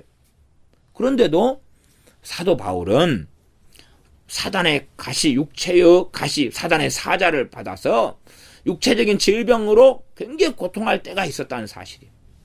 심지어는 자신의 영적 아들임의 주의 종인 디모데에 자주 나는 비위, 위장병을 고쳐주지 못했어요. 그러니 디모데야, 너는 위장병 때문에 포도주를 간혹 가다가 좀 마셔야 된다 라고 성경에 기록해놨어요. 자주 나는 비위가 위장병입니다. 위장병. 그럼 어떨 때는 손수건만 가져가도 귀신이 떠나가고 병이 고쳐져요. 근데 어떨 때는 위장병도 안 고쳐져요. 사도 바울의 이 육체에 가신 질병이 고쳐지지 않아요. 그러니 주님께 3번이나 간절히 간구를 할 때 주님께서 내 은혜가 내게 족하도다 그러시는 거예요. 이게 범사에 어느 때가 있다는 이야기예요. 어느 때가 있고 기한이 있어요. 우리가 어떻게 알겠습니까? 그래서 어리석은 사람들은 항상 모든 일이 잘 풀려가고 그리고 모든 일이 잘 되어가고 기쁨이 있고 평안이 있고 즐거움이 있고 환난도 없을 때는 하나님이 나와 함께 하시도다 그러다가 기도하는 게 안 이루어지고 어려움이 안 풀려가요. 하나님이 나를 떠나셨도다 그랬다가 그러니 좀 말씀에 근거한 것이 아니라 자신이 겪고 있는 체험이나 환경에 근거하는 삶으로 돌아서고 환경을 자기 마음대로 해석하기도 해요. 환경이라는 것은 참 중요한 겁니다. 환경을 통해 하나님 말씀도 하시니까. 그러나 해석에 따라서 하나님이 의도하시고 역사하시는 것과 정반대로 환경을 해석해 버릴 수도 있는 거예요. 그러니 우리가 환경을 통해 하나님의 음성을 듣는 것은 굉장히 조심해야 되는 거예요. 극과 극을 달려버리는 것이죠. 극과 극을 달려버려요. 그러나 어떨 때 바르게 해석한다면 환경을 통해서 사람을 통해서나 환경을 통해 말씀하시는 하나님의 음성을 제대로 들을 수가 있어요. 그러나 얼마든지 정반대로 해석할 수도 있다 그 말이에요. 마곡과 곡 왕을 통해서 하나님께서는 전쟁을 일으키시는데 거기에 하나님께서 하시는 거다 그 말이에요. 그러나 그 안에는 당연히 마귀가 있죠. 마귀가 그들을 꿰어가지고 요한계시 20장 8절로 한다면은 마곡과 고강을 미혹시켜가지고 전쟁을 벌이는 거지만 본질적으로 하나님이 지금 일으키신 전쟁이다.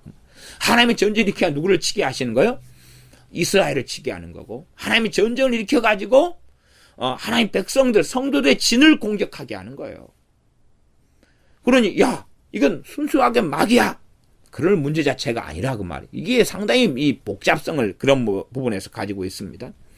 하나님 명령은 너희가 마곡, 곡, 연합군 스스로 예비하고 전쟁 준비해 라는 것이 7절입니다. 그리고 너는 그 연합군의 백성의 무리의 대장이 돼. 너는 그들의 대장이 될지어다. 그러니까 이 곡이 전쟁을 일으키는데 이들의 곡이 마곡의 왕이 되고 연합군의 왕이 되는 것은 누구 때문에 왕이 되는 거예요? 대장이 되는 거예요? 하나님 때문에 그러는 거예요. 하나님 때문에. 그런 면에서 때로는 이 곡이나 마곡이라 할지라도 이중적인 걸 가지고 있어요. 하나는 마귀의 사자가 되기도 하고 하나님의 사자가 되기도 해요.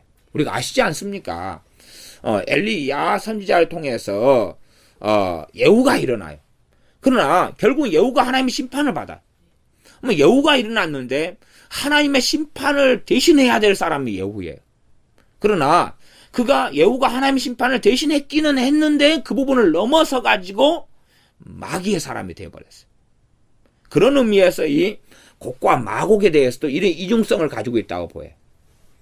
그러니까 하나님께서 곡과 마곡을 통해서 일으켜가지고 지금 이 고강 너는 대장이 되라 라고 해서 하나님이 지금 권세를 주었어요.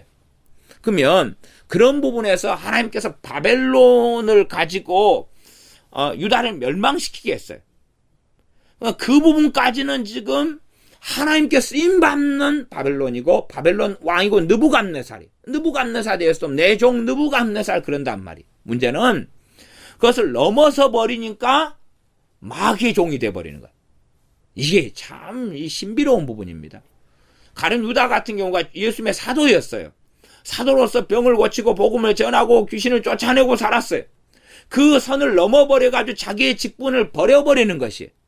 그러니까 이제 마귀의 사람이 돼가지고 예수님을 팔아버리고 그 다음 자살해서 죽는데 떨어져서 창자가 터져서 아겔다마 피밭이 돼가지고 그렇게 저주받아서 지옥으로 가는 그러한 멸망의 자식이 되고 말아.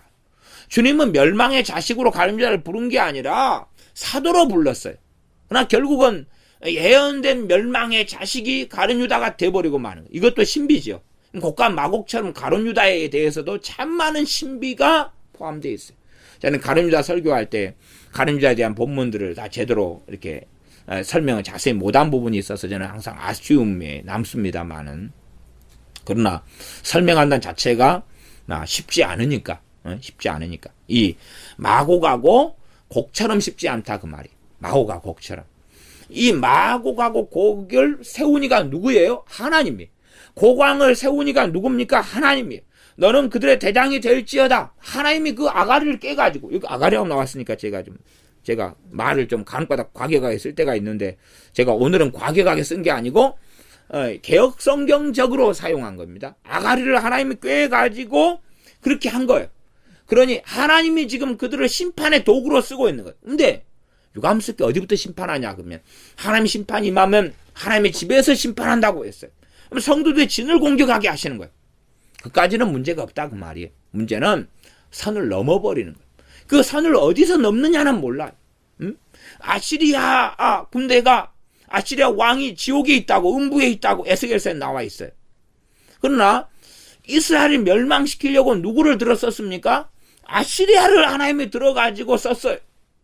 거기에서 이제 어떻게 섞여가는지까지는 하나님만 아신 누가 다 알겠어요. 그러나 결국은 마귀의 앞잡이가 아시리아가 되고 말았다는 것은 우리는 압니다. 그래서 하나님 심판을 받았죠. 그럼에도 본질적으로는 하나님께서 그들을 들어 써가지고 이스라엘을 심판하신 거예요. 자, 계속 보겠습니다. 그러한 좀 이중적인 측면이 존재하는 것, 그까지만 이해하시고, 그래서 하나님께서 너는 그들의 대장이 될지어다! 고강한테 말씀한 거예요. 8절, 여러 날 후, 곧 말년에 너가 명령을 받고, 그 땅 곧 오래 황무하였던 이스라엘 산에 이르리니 그 땅 백성은 칼을 벗어나서 열국에서부터 모여 들어오며 이방에서부터 나와서 다 평안히 거하는 중이라. 물론 이스라엘 백성이 평안히 거했을 때는 별로 없었습니다. 별로 없었어요. 어떨 때는 좀 평안했냐 그러면 이 안티오쿠스 에피파네스 때 전에 평안한 시기를 잠깐 동안 보냈어요. 그때에 안티오쿠스, 수리아 왕 안티오쿠스가 연합군들을 이끌어 가지고 공격을 했어요. 그래서 최소한은 이때 이후로 지금 몇백 년 지난 다음의 일이지요. 그때의 일에 대한 애언으로서 부분적으로 먼저 우리가 볼 수 있다 그 말이에요. 그래서 이 평안한 이 이스라엘 산에 이르러 가지고 열국에서부터 모여 들어와 가지고 이방에서부터 나와서 다 평안히 거하는 중이다. 그래서 이것을 이스라엘 민족으로 볼 수 있고, 그 다음에 제가 37장에 말씀했던 대로 이제 감람나무, 참감람나무의 가지 얼마가 꺾여져 가지고 돌감람나무 가지들이 접붙임 바 되어서 형성하고 있는 게 참감람나무죠. 이게 참감람나무의 모습은 돌감람나무 가지들이 접붙여 가지고 있는 상태예요. 이 참감람나무 가지들 전체를 이스라엘이라 그러거나 혹은 하나님의 백성이라고 볼 수 있고, 그렇게 참감람나무 찐에 공급되는 건 당연히 우리 주 예수 그리스도시죠. 메시아를 통한 메시아의 나라, 메시아의 백성 이스라엘이에요. 그런 입장에서 단지 육적으로 이스라엘 백성이 포로에서 귀환된 사건을 통해서 하나님 말씀하시는 건 뭐냐 그러면 하나님을 떠났던 이스라엘과 하나님을 떠났던 이방인들이 하나님께 돌아오는 것을 그림자로 예표로 보여주시는 사건이고, 열국에서 돌아오는 사건은 이중적인 의미를 가지는데, 하나는 포로에서 이스라엘 백성이 돌아오는 것이고, 또 하나는 모든 열방이 하나님께로 돌아와서 이방인들이 돌아와서 하나님 백성과 자녀가 되는 문제. 그렇기 때문에 여기도 이중적인 문제로 이스라엘 백성이 이 마곡과 연합군 고강을 통해 공격을 받는 것 하나하고, 부분적으로 그런 것 하나하고, 나아가서는 결국은 누가 공격을 받아요? 하나님의 백성인 교회가, 하나님의 자녀들이, 그리스도인들이 공격을 받아요. 주님께서는 그렇게 예언했습니다. 형제가 형제를, 또한 부모가 자식을, 자식이 부모를 죽는데 내어준다고 이야기했어요. 그렇게 믿는 하나님의 자녀들이 심각하게 공격을 당하는데, 예수를 믿는 사람들은 우리는 압니다. 잘못 변질된 로마 카톨릭 때 십자군 원정을 한 200년 해가지고 아주 그냥 전쟁을 일으켰지만, 광신적인 일이 벌어졌지만, 그러나 보통 우리 예수 믿는 사람들처럼 평화롭게 사는 사람들은 거의 없습니다. 믿는 사람들이, 정상적으로 믿는 사람들, 불교 신자하고도 함께하고 이슬람 신자하고도 함께하고 또한 힌두교 신자하고도 함께합니다. 그들을 저주하고 비난하고 욕하고 그러는 게 아니에요. 잘못 신앙생활 하는 사람들은 뭐 절에 가서 땅 받기 하고 막 그냥 선포하면서 이상한 길을 걸어가지만, 정상적인 사람들 그들을 사랑하고 그들을 위해서 기도하고 복음을 전해서 구원받기를 원하지. 그러지 저주하고 비난하고 칼로 찔러 죽이고 그런 삶을 그리스도인들은 살지 않습니다. 그러니 평안히 그들은 이방에서부터 나와가지고 다 평안히 거한다는 것이 하나님의 자녀들 그리스도인들에 대한 걸로까지 이 참감람나무의 모습으로서 제가 로마서 11장을 지금 이야기해오고 있습니다. 그런 것까지 이 중의적인 이야기로 보셔야 되고, 마지막 최종적으로도 중의적으로 말하자면 두 가지 가능성과 두 가지 이야기를 함께 내포할 수가 있다 그 말이에요. 육적인 이스라엘 팔레스틴에 대한 이야기와 그 다음에 우리 주님께서는 명백하게 주님을 믿는 교회가, 주님을 믿는 하나님의 자녀들이 핍박과 환난과 죽임을 당한다고 말씀했어요. 요한계시록에도 되어 있습니다. 그러함에 육적인 이스라엘 국가에 대한 이야기와 또한 교회에 대한 이야기가 함께 중의적으로 존재한다 는 것까지 우리가 전제하고 들어가야지 맞고, 그렇게 이 8절에 대한 것. 8절에 대한 것도 지금 반복돼 나옵니다. 반복돼 나와요. 그렇게 평안하게 거하는 이스라엘, 평안하게 거하는 하나님의 백성에 대한 이야기. 그러나 평안하게 거할 때에 그들은 너가 명령을 받고 그 땅을 공격한다. 언제? 여러 날 후고 말년에. 여러 날 후고 말년에도 하나님이 정확하게 그냥 1000년 뒤, 500년 뒤, 357년 뒤 이렇게 말씀하지 않았고 알아먹기 어렵게 해석이 안 되게 하나님이 숨겨놓고 감춰놓았다는 것까지를 이해해야 됩니다. 소위 말하면 나는 선지자이기 때문에 하나님이 감춰놓은 것을 안다. 그렇게 말하면 미혹됐거나 이단이거나 사입이라는 것을 아셔야 됩니다.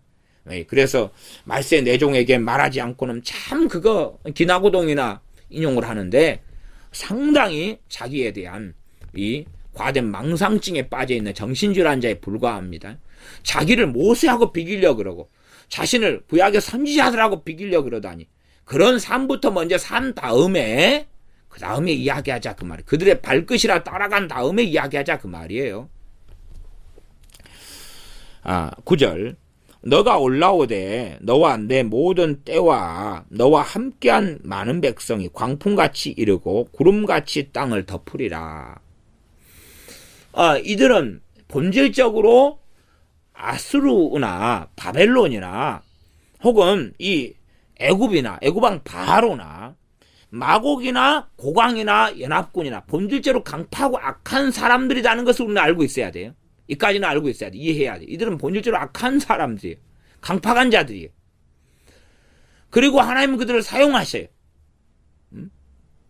그리고 그들은 악하기 때문에 악한 자들을 어디로 끌어다 놓으면 그들은 거기서 무슨 짓을 합니까? 악한 짓을 해요. 하나님의 손 안에 있어요.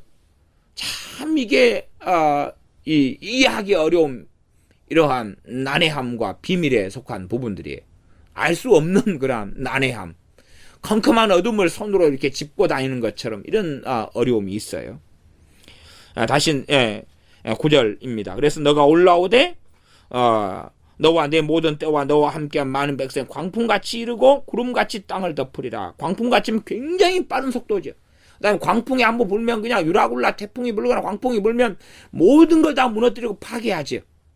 그런 것처럼 순식간에 그 다음에 무섭게 놀랍게 그런 식으로 광풍같이를 이해하면 좋겠고 구름같이 땅을 덮으리라. 어마어마한 숫자가 적은 수가 아니라 부분적으로가 아니라 모든 세계 사람들이 알 정도의 큰 사건 이벤트죠.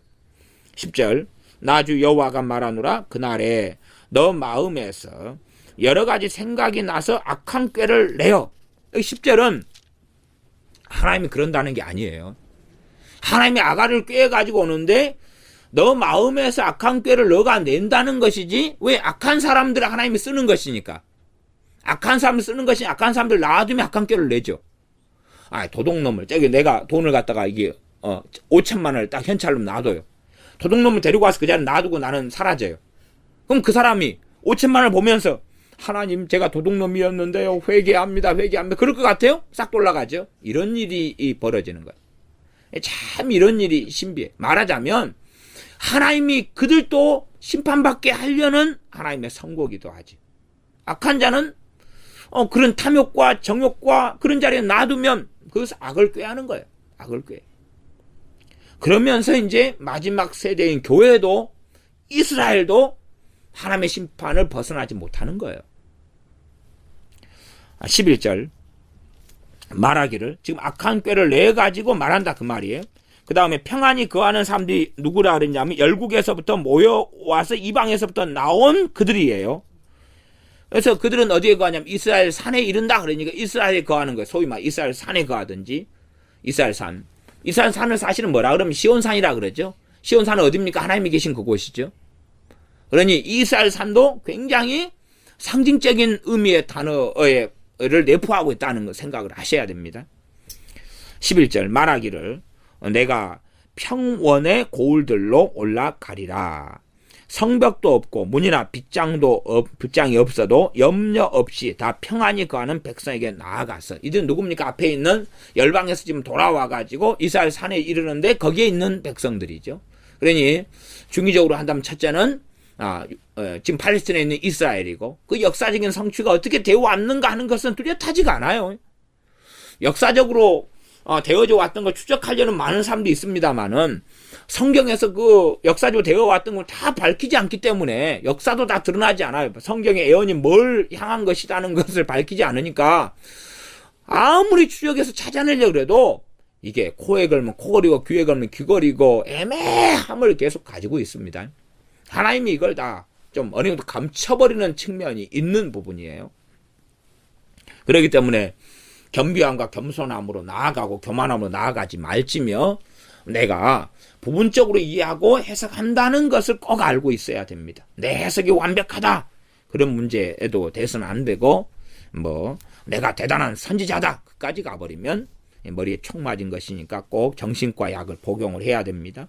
11절 말하기를 내가 평원의 고을들로 올라가리라. 성벽도 없고 문이나 빗장이 없어도 염려 없이 다 평안히 거하는 백성에게 나아갔어.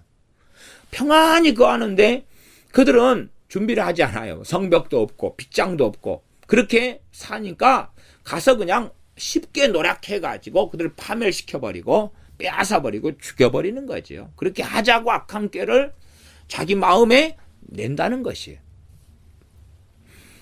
예수를 믿는 사람들도 그렇게 평안히 거합니다. 지금 이제 말하자면 지금 현재 이스라엘에 있는 팔레스틴은 그래 전쟁 준비하고 있죠. 전쟁 준비하고 있어요. 그들은 싸우려고 준비하고 있어요. 그러니까 요 11절하고는 좀 안 맞죠. 11절하고 좀 맞으려면 과거에 안티오쿠스 에피파네스 4세 때 수리오 왕 그때는 요거하고 좀 맞을 때였어요. 지금 팔레스틴은 다 그래 전쟁하려고 총 들고 열심히 지금 방어하고 전에 6.1 전쟁도 있어가지고 이기고 막 그랬잖아요. 그러니까 지금 11절하고는 상황상 나중에나 지금 현재 이후로 벌어지는 것에는 11절하고는 좀 안 맞는 부분이 있습니다. 맞는다 그러면은 차라리 예수 믿는 그리스도인들하고는 좀 맞는 측면을 가지고 있어요. 12절입니다. 물건을 겁탈하며 노력하리라 하고 너 손을 들어서 황무하였다가 지금 사람이 거하는 땅과 열국 중에서 모여서 짐승과 재물을 얻고 세상 중앙에 거하는 백성을 치고자 할 때에 여기도 세상 중앙이라는 이야기가 나옵니다. 세상 중앙 이야기가 나와요. 그 다음에 열국 중에 모여가지고 짐승과 재물을 얻는다. 노략질 해가지고 다 빼앗는다는 이야기입니다. 13절 스바와 드단과 다시스의 상고는 무역상입니다. 그 부자들이 내게 이르기를 너가 탈취하러 왔느냐 너가 내 무리를 모아 노략하고자 하느냐 은과 금을 빼앗으며 짐승과 재물을 취하며 물건을 크게 약탈하여 가고자 하느냐 하리라 하셨다 하라. 그렇게 이제 스바, 드단, 다시스의 상과 그 부자들이 그렇게 묻는다 그 말이에요. 그러면 13절이 상당히 또 난해한 이야기가 튀어나옵니다. 왜냐하면 지금 이스라엘 산에 이르러 가지고 노력을 하는데 그래서 이 18절 그냥 8절하고 38장 8절하고 8절로 해가지고 이스라엘 산에 이르는데 그래가 덮고 그러면서 악한 꾀를 내어 가지고를 이제 이스라엘로 국한된 이야기로도 볼 수도 있고 10절을 다르게 봐가지고 이스라엘을 그렇게 공격할 뿐만 아니라 그 다음에 그냥 성벽도 없고 문도 없고 빗장도 없는 그러면서 부유한 재산이나 이걸 가지고 있는 자들이나 그 국가와 나라를 그 다음 이스라엘 다음에 공격해가지고 무찔러 버린 것을 볼 수도 있어요. 그렇게 본다면 이제 11절을 이스라엘로 보지 않고 말하자면 그냥 평안히 거하면서 부자인 나라들 잘 사는 사람들인 이런 13절에 있는 스바, 드담, 다시스의 상과 부자들 이들을 공격해가지고 노략해버리는 것으로 이스라엘은 10절로 9절로 지났고 10절부터는 이렇게 좀 더 광대하게 노략을 하는 노략질 전쟁과 파괴 그리고 빼앗는 그런 것으로도 이제 이해할 수 있어요. 그런 부분에 개연성이 서로가 있습니다. 네, 그렇게 해서 이들이 스바와 드담과 다시스의 상과 그 부자들이 너한테 이렇게 너가 탈취하러 왔느냐 그러니까 그들이 지금 그들을 공격하러 온 거 아니에요. 공격하러 왔는데 입장이 성벽이 없고 문이나 빗장이 없어도 염려 없이 다 평안히 거예요. 어떤 면에서는 막 대재벌들이 군사를 가지고 지키는 건 아니잖아요. 뭐 그런 노력하고 공개 지금 상고들이니까 최소한 우리는 지금 이걸 이해해요. 최소한은 야, 이 대기업들이구나 이게 대기업들이구나. 그 다음에 대기업들이 다 돈을 가지고 있잖아. 그 다음 은행에 가면 돈 많잖아요. 야, 은행에 가서 세콤 같은 거 뭐에 두드락 깨보면 되는 거지. 예? 그런 거 별거 아니죠. 예? 그래서 그런 것을 공격하고 그 다음에 금은 보석상이 있으면 간단하죠. 이 무기가 있으면 그냥 들고 가서 다 깨가지고 금은 다이아몬드 보석을 다 집어넣으면 되죠. 그렇게 평화롭게 사는 나라들이 있고 군사를 준비하지 않는 이런 나라들은 연합군 세력이 모였으니까 얼마나 약탈하고 공격하기 좋아요. 그래서 나중으로 한다면은 제3 세계대전, 3차 세계대전 이런 걸로도 우리가 이해할 수가 있겠죠. 그렇게 이제 이걸 이해될 수 있는 부분이고, 그러나 이제 또 20장 8절로 가면 3차 세계대전하고 연결짓기는 좀 더 난해한 부분이 20장 앞에가 천년 왕국이 나와 있어 버리니까, 그 다음에 19장이가 주님의 재림이 나와 있으니까, 그래서 에스겔서 같은 경우도 시간 배열로 순차적으로 안 되어 있으니까 요한계시록도 순차적인 거라기보다는 이게 섞이는 부분의 가능성은 반드시 존재합니다. 요한계시록을 누구든지 공통적으로 해석할 때에 순차적인 것으로 해석한 사람은 아무도 없어요. 아무도 없어요. 그렇게 본래 해석하는 게 아니기 때문에 그래요.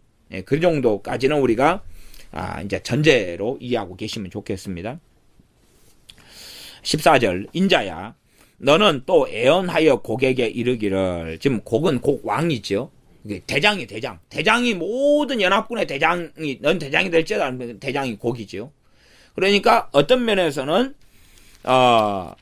이제 하나님이 이제 원한 부분, 하나님이 시행하도록 한 부분까지가 9절까지로 볼 수 있고 10절부터는 오버해가지고 넘어가는 걸로도 볼 수 있다 그 말이에요. 전제는 다 이야기했으니까 여러 가지 제가 지금 해석의 개연성들을 말씀드리는 것입니다. 가능성들, 또 방향성들을 말씀드리는 거지 정확히 요건 요거다라고는 저도 알 수 없으니 그까지는 할 수 없지요. 그래서 이제 14절에 곡에게 이르기를 주 여호와의 말씀에 내 백성 이스라엘이 평안히 거하는 날에 너가 어찌 그것을 알지 못하겠느냐. 내 백성 이스라엘이 평안히 거하는 날에, 여기서는 내 백성 이스라엘이라 그랬죠. 하나님께서 하나님을 등진 이스라엘에 대해서는 내 백성이라 안 그러셨어요. 선지자하면 선지자한테 네 백성 그랬어요. 네 백성. 그리고 내 백성인 것처럼 앉아있네? 그렇게 말씀하셨어요. 여기서는 내 백성 이스라엘이라 그랬으니까 최소한은 참된 이스라엘이에요. 참된 이스라엘. 그 정도도 우리가 이해하면 좋겠습니다. 물론 중의적으로서는 팔레스틴에 있는 이스라엘 백성까지도 포함시키는 이야기가 될 수 있습니다. 그래서 내 백성 이스라엘이 평안히 거하는 날에 너가 어찌 그걸 알지 못하겠느냐. 내 백성 이스라엘이 평안히 거하는 때를 너가 알고 있다. 아니까 이제 평안히 거하니까 가만 안 두겠다고 앞에 나왔었죠. 그래서 공격을 했던 것이 최소한 이스라엘에 대한 이야기가 8절이 되니까 8절에 나와 있고, 그 다음에 더 나아가서 이야기한다면 11절도 그렇게 볼 수도 있다는 이야기입니다. 11절도. 그래서 요즘에 현대 번역들 같은 경우는 11절도 이스라엘의 이 평원의 고을들 이렇게까지 이스라엘 직접 넣어가지고 번역을 합니다. 하지만은 그것은 이제 이해적인 문제, 해석적인 문제가 포함된 번역이기 때문에 그렇게 볼 수도 있고 안 볼 수도 있다. 번역 성경들이지만 제가 그렇게까지 말씀드리는 것입니다. 15절 너가 내 고토 극한 북방에서 많은 백성 곧 다 말을 탄 큰 떼와 능한 군대와 함께 오되. 지금 14절에 인자야 너는 또 예언하여 곡에게 이르기를 이렇게 나왔잖아요. 그러니까 제가 지금 곡이 시대적으로 다 다를 수도 있다 그랬어요. 점진적으로. 그런 의미에서 지금 두 가지 가능성이 있는 거예요. 앞에 이야기했던 고광에게 대한 예언하고 14절부터 곡이 다른 곡이라는 이해를 할 수 있어요. 그러면서 지금 여기 곡은 15절에 극한 북방에서 와요. 극한 북방에서 와요. 극한 북방에서 오고 다시 앞으로 가면 좀 그까지 가면 제가 참 어려운 이야기가 됩니다만은 38장 6절로 가면 고멜과 그 모든 때와 극한 북방의 도갈마 족속이에요. 그러니까 이쪽 곡은 제가 정확하게 이쪽 곡과 저쪽 곡이 다르다 이런 말씀 드리는 건 아니에요. 드리는 거 아니나 다를 수 있다는 이야기를 제가 지금 하고 있는 거예요. 다를 수 있다. 그런 여러 가지 걸 제가 설명했으니까. 지금 이쪽 앞에 있는 곡은 극한 북방의 도갈마 족속이 오니까 여기는 도갈마 족속하고 극한 북방에서 오는데, 그러니 여기 곡은 지금 다른 양상의 곡이고, 그래서 많은 사람들이 시리아 왕 쪽으로 이쪽을 무게를 둡니다. 그 다음 러시아까지도 무게를 두니까, 러시아가 북방에 있으니까 그러죠. 근데 그 다음에 이제 곡은 충분하게 같은 곡일 수도 있어요. 같은 곡일 수 있으나 지금 앞에는 도갈마 족속 같은 경우가 극한 북방에서 오잖아요. 그쪽이잖아요. 그러니까 그렇게 말하면은 그 도갈마 족속이 마곡이 돼야 되는 거예요. 그러나 도갈마 족속하고 마곡은 또 틀리잖아요. 그 다음에 이제 15절로 다시 오면 너가 내 고토 극한 북방에서 많은 백성. 그러니까 여기는 정확하게 이쪽 곡은 앞에 있는 곡하고 같은 곡악인지는 알 수 없으나 여기 곡은 북방에서 오는 거예요. 그러니까 여기 곡은 러시아 가능성이 굉장히 높아지는 거죠. 러시아 가능성이. 그 다음에 또 극한 북방도 이해하는 그런 상황들마다 다르기 때문에 또 어느 입장에서 극한 북방이냐가 달라지겠죠. 예를 들어 우리의 겨울 날씨는 보통인데 우리 같은 기온으로 뭐 유럽이 좀 온도가 떨어지니까 싸그리 얼어 죽어버리는 거예요. 얼마나 때로 얼어 죽는 사람이 많은지 그냥 하루에도 몇십 명씩 얼어 죽고 그러는 거예요. 너무 놀래가지고. 서울 같은 데는 눈이 막 몇 센치씩 쌓이는 일이 종종 있어가지고 그런 몇 센치가 쌓여도 차들이 잘 가더라고요. 근데 우리 동네, 제가 사는 동네는 1년에 눈이 2차례밖에 안 와요. 그리고 쌓여도 막 1cm 쌓이고 이런 것도 뭐 1년 돼봐야 겨우 한두 번도 없어요. 그러니까 전에 작년에 재작년에 눈이 한 2cm인가 쌓였더니 차들이 전부 다 시내에 퍼져버린 거예요. 그리고 좀 오르막길이 우리 동네는 많은데 차들이 전부 다 스톱해가지고 1시간, 2시간 길을 사람들이 걸어다니더라고. 차가 가지를 못하는 거예요. 저도 그때 고속버스 타고 서울에서 내려오는 길에 이제 우리 동네로 진입했는데 차가 가지를 못하는 거예요. 그래가지고 야, 차가 고속기사가 못 간다고. 그래가지고 이제 멈췄어요. 오르막에 멈춰가지고 꼼짝을 못하는 거예요. 차는 전부 다 퍼지고 사람들은 눈길을 그래도 행복하게 걸어가더만요. 왜? 눈이 너무나 귀한 거여가지고. 그렇게 극한 북방이라는 것도 사실은 어느 입장에서 볼 것이냐. 아프리카 입장에서는 뭐 좀 더 자기보다 추우면 북방이 되겠죠. 또 중앙이라는 것도 중국 입장에서는 지그들이 중심이고, 이스라엘은 그가 중심이고, 중동은 자기들이 중심이고, 뭐 이런 게 또 다 다르니까 그런 의미에서 여러 가지 개연성을 가질 수밖에 없는 것입니다. 계속 이어가면 극한 북방에서 너 고토, 너 본래 그 땅이죠. 고향 땅 고토, 너가 일어난 바로인지 그런지 고토 극한 북방에서 많은 백성고 다 말을 탄 큰 때와, 당연히 말을 탄 큰 때가 지금 이후다면 말 타고 오지는 않겠죠. 그러니까 말은 상징적인 게 되는 거죠. 이런 전체적인 상황을 가지고 문맥적으로 이야기를 지금 말씀하고 계시는 거지. 진짜로 말 타고 와야 된다. 하나님 말씀을 성취하려면 그러면 이제 말을 구하기가 어려운 때가 돼가지고 곤란하겠죠. 그래서 지금 러시아의 그 푸틴인가요? 누가 대통령이 말 승마 좋아한다 그러잖아요. 그래서 저 친구 아닐까?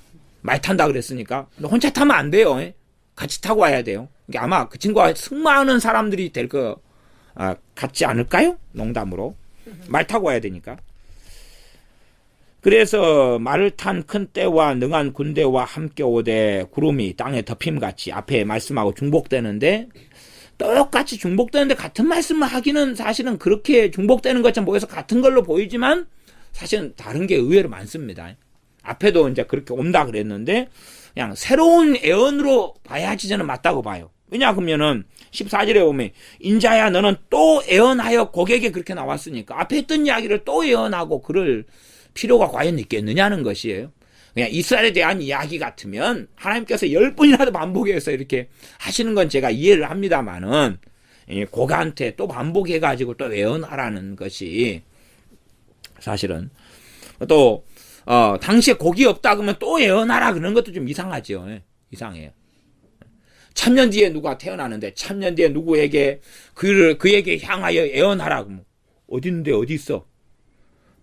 그럼 그 곤란하죠. 그러면 천년 뒤에 그럼 누가 누구를 낳고 누가 결혼해가 누구랑 해가 누가 태어나고 누가 결혼하고 누가 태어나고 왜 천년이 할수록 한 다음에 그 다음에 그 태어나는데 그 애가 걔가 누구 캘리포니아에서 누가 살다가 러시아로 갔다가 러시아 이민 갔다가 300년 뒤에 여기 연해주 살다 연해주에서 어쩌고 누구랑 결혼해가지고 어떻게 해도 결국은 어디 지금으로부터 동동서 325도 방향이 있다. 그렇게는 할 수가 없잖아요. 복잡한 이야기가 된다 그 말이. 그러니까 최소한 제가 볼 때는 당시에 지금 이런 입장에 하나님께서 지금 쓰시는 갈고리 꿰가지고 쓰시는 곡이 있었다. 그리고 그 곡에 대한 것만이 아니라 계속 이어지는 곡, 결국 마지막인 적그리스도까지 가는 곡이다. 저는 그렇게 이제 해석해야지 좀 맞다. 정원차 그냥 저거 맞다 그러지만은 100% 맞다 그런 이야기는 아닙니다. 저 내일 되면 또 바뀌어버릴 수 있어요. 저도 굉장히 갈대성이 진해가지고요. 또 말씀을 좀 더 연구하다 보면은 2년 전에 주장했던 것을 좀 바꿔요.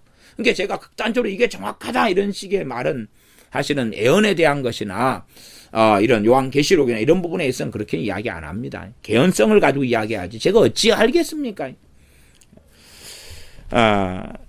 그래서 16절에 구름이 땅에 덮임같이 내 백성 이스라엘을 치러 오리라. 이제 여기 이스라엘 이야기가 나오네요. 그죠?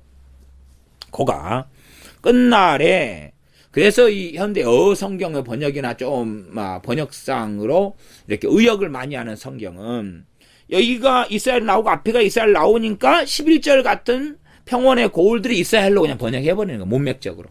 그러나 이게 문맥적이라보다는 예언 자체가 14절부터 달라진 예언이고 그 다음에 좀 가면 그 앞에서 이제 10절에서부터 방향성이 좀 나주 여호와가 말하느라고 또 달라졌잖아요. 그렇게 이제 또 달라진 것이라는 것도 이해를 하면서 문맥적으로 파악해야지 맞다 이렇게 생각합니다. 내 백성 이스라엘을 치러 오리라. 고가 끝날에 내가 너를 이끌어다가 여기도 앞에 갈고리로 깬다는 이야기하고 지금 거의 같은 이야기. 하나님이 끌어가지고 오는 거예요. 끌어가지고 와서 내 땅을 치게 하리니 그런 거예요. 야, 하나님 백성 이스라엘을 치게 하는 분이 누구다고요? 하나님이라고. 근다고 물론 이스라엘은 무조건 당하라는 이야기는 아닙니다. 그러니까 성경에는 주님이 잘 이야기하셨어요. 도망해라고. 그래서 말이 쫓아오니까 오토바이 같은 걸 준비해야 되지 않을까 싶어요. 그러니까 도망할 때는 말보다 빨리 도망가야 되니까. 아니면 달리기를 평상시에 조깅 같은 걸 많이 해야 돼요. 그래야지 뭐 괜히 옆구리살, 뱃살 미어 터지게 만들어가지고 뛰려는데 손만 흔들리고 발은 움직이지 않는 사태가 벌어지면 곤란하니까요.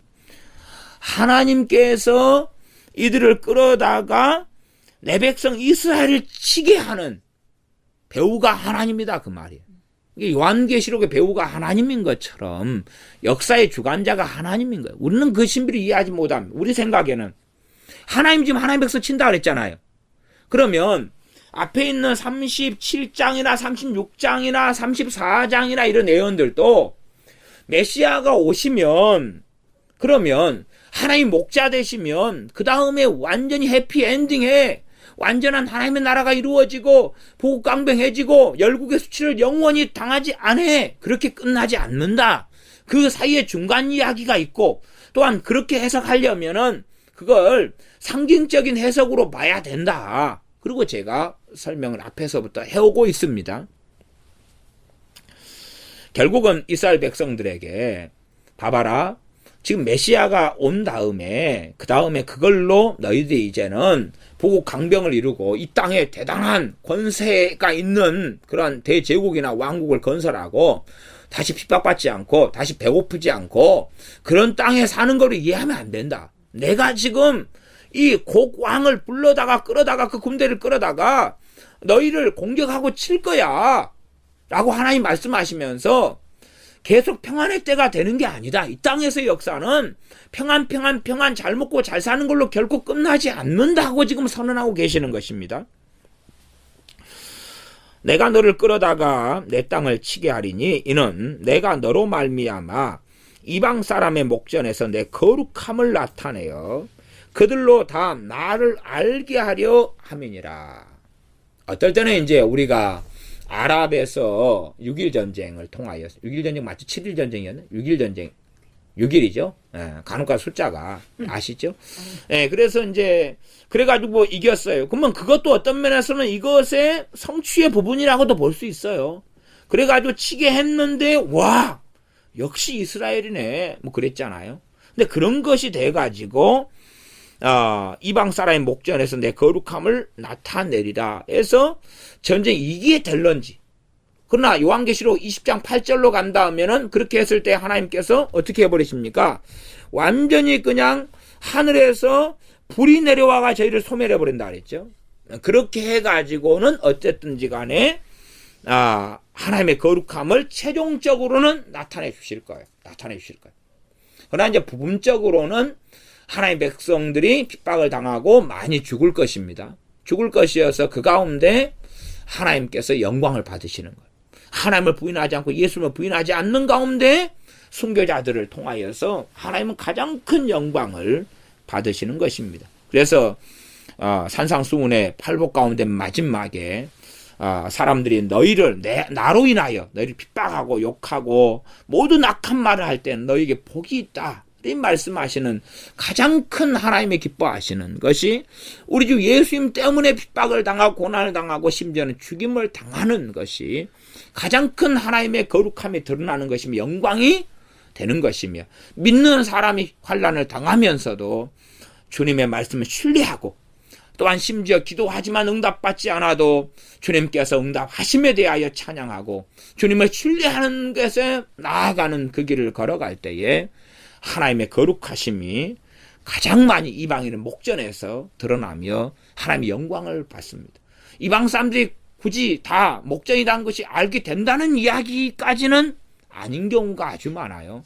하나님께서는 그렇게 하나님 자신의 영광을 받으시며 빼앗기지 아니하시는 분이 되시며 역사의 주관자가 되셔서 나중에 벌어질 일들을 하나님은 미리 정해 놓으셔서 그것을 기록해 놓으십니다. 물론 이것이 절대적인 예정이 되어져서 이렇게 누가 고구로 쓰임받을 사람이 정확히 누구, 사람으로서 누구 그렇게 해놓으신 건 아니라 그 말이에요. 하나님의 그래서 그 전능하신 멸망의 아들이 가룟 유다 이렇게 해놓지는 않았다고 제가 성경을 해석했습니다. 뭐 칼빈 같은 경우도 가룟 유다가 멸망의 자식으로 예정된 사람이 아니었으나 멸망의 자식이 되었다 그렇게 한 주석을 제가 확인하였습니다. 그런 것처럼 하나님께서 역사를 이렇게 정해놓으셨어요. 이 가운데 신비들은 참 많이 있습니다. 그러니 우리는 원수 마귀를 무서워해야 될 문제가 아니라 하나님을 경외해야 될 문제이고 마귀가 아무리 날뛰어도 사실은 하나님의 손에서는 별게 아닌 것을 당연히 알아야 됩니다. 어떤 환난에서도 어떤 고난에서도 전능하신 하나님의 주권 속에 벌어지는 일이기 때문에 우리가 도망할 건 도망하고 피할 건 피하고 때로는 싸울 건 싸우더라도 그러나 하나님을 의심하거나 불신앙하는 자리에 서서는 안 됩니다. 기도하겠습니다. 아버지 하나님, 마지막에 되어질 일에 대한 것으로서 이 마곡과 곡왕에 대한 말씀을 우리가 읽고 봅니다. 그러함에 이러한 사건이 어떻게 점진적으로 성취되어 왔는지 또한 정확한 해석이 무엇인지 알지 못하지만 결국에는 하나님께서 이런 마곡과 곡과 그의 연합군들을 통하여서 이스라엘을 공격하고 하나님 백성들을 공격한다는 것 정도까지 우리가 이해하며 멈추며 전능하신 하나님의 주권 속에서 인류 역사가 흘러감을 봅니다.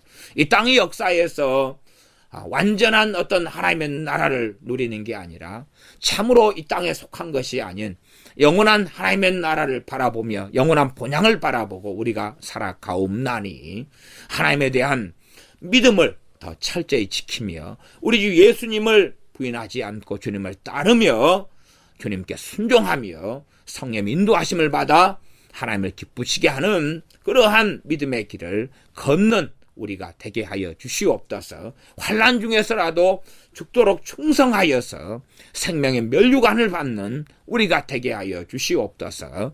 예수님의 이름으로 기도하옵나이다. 아멘.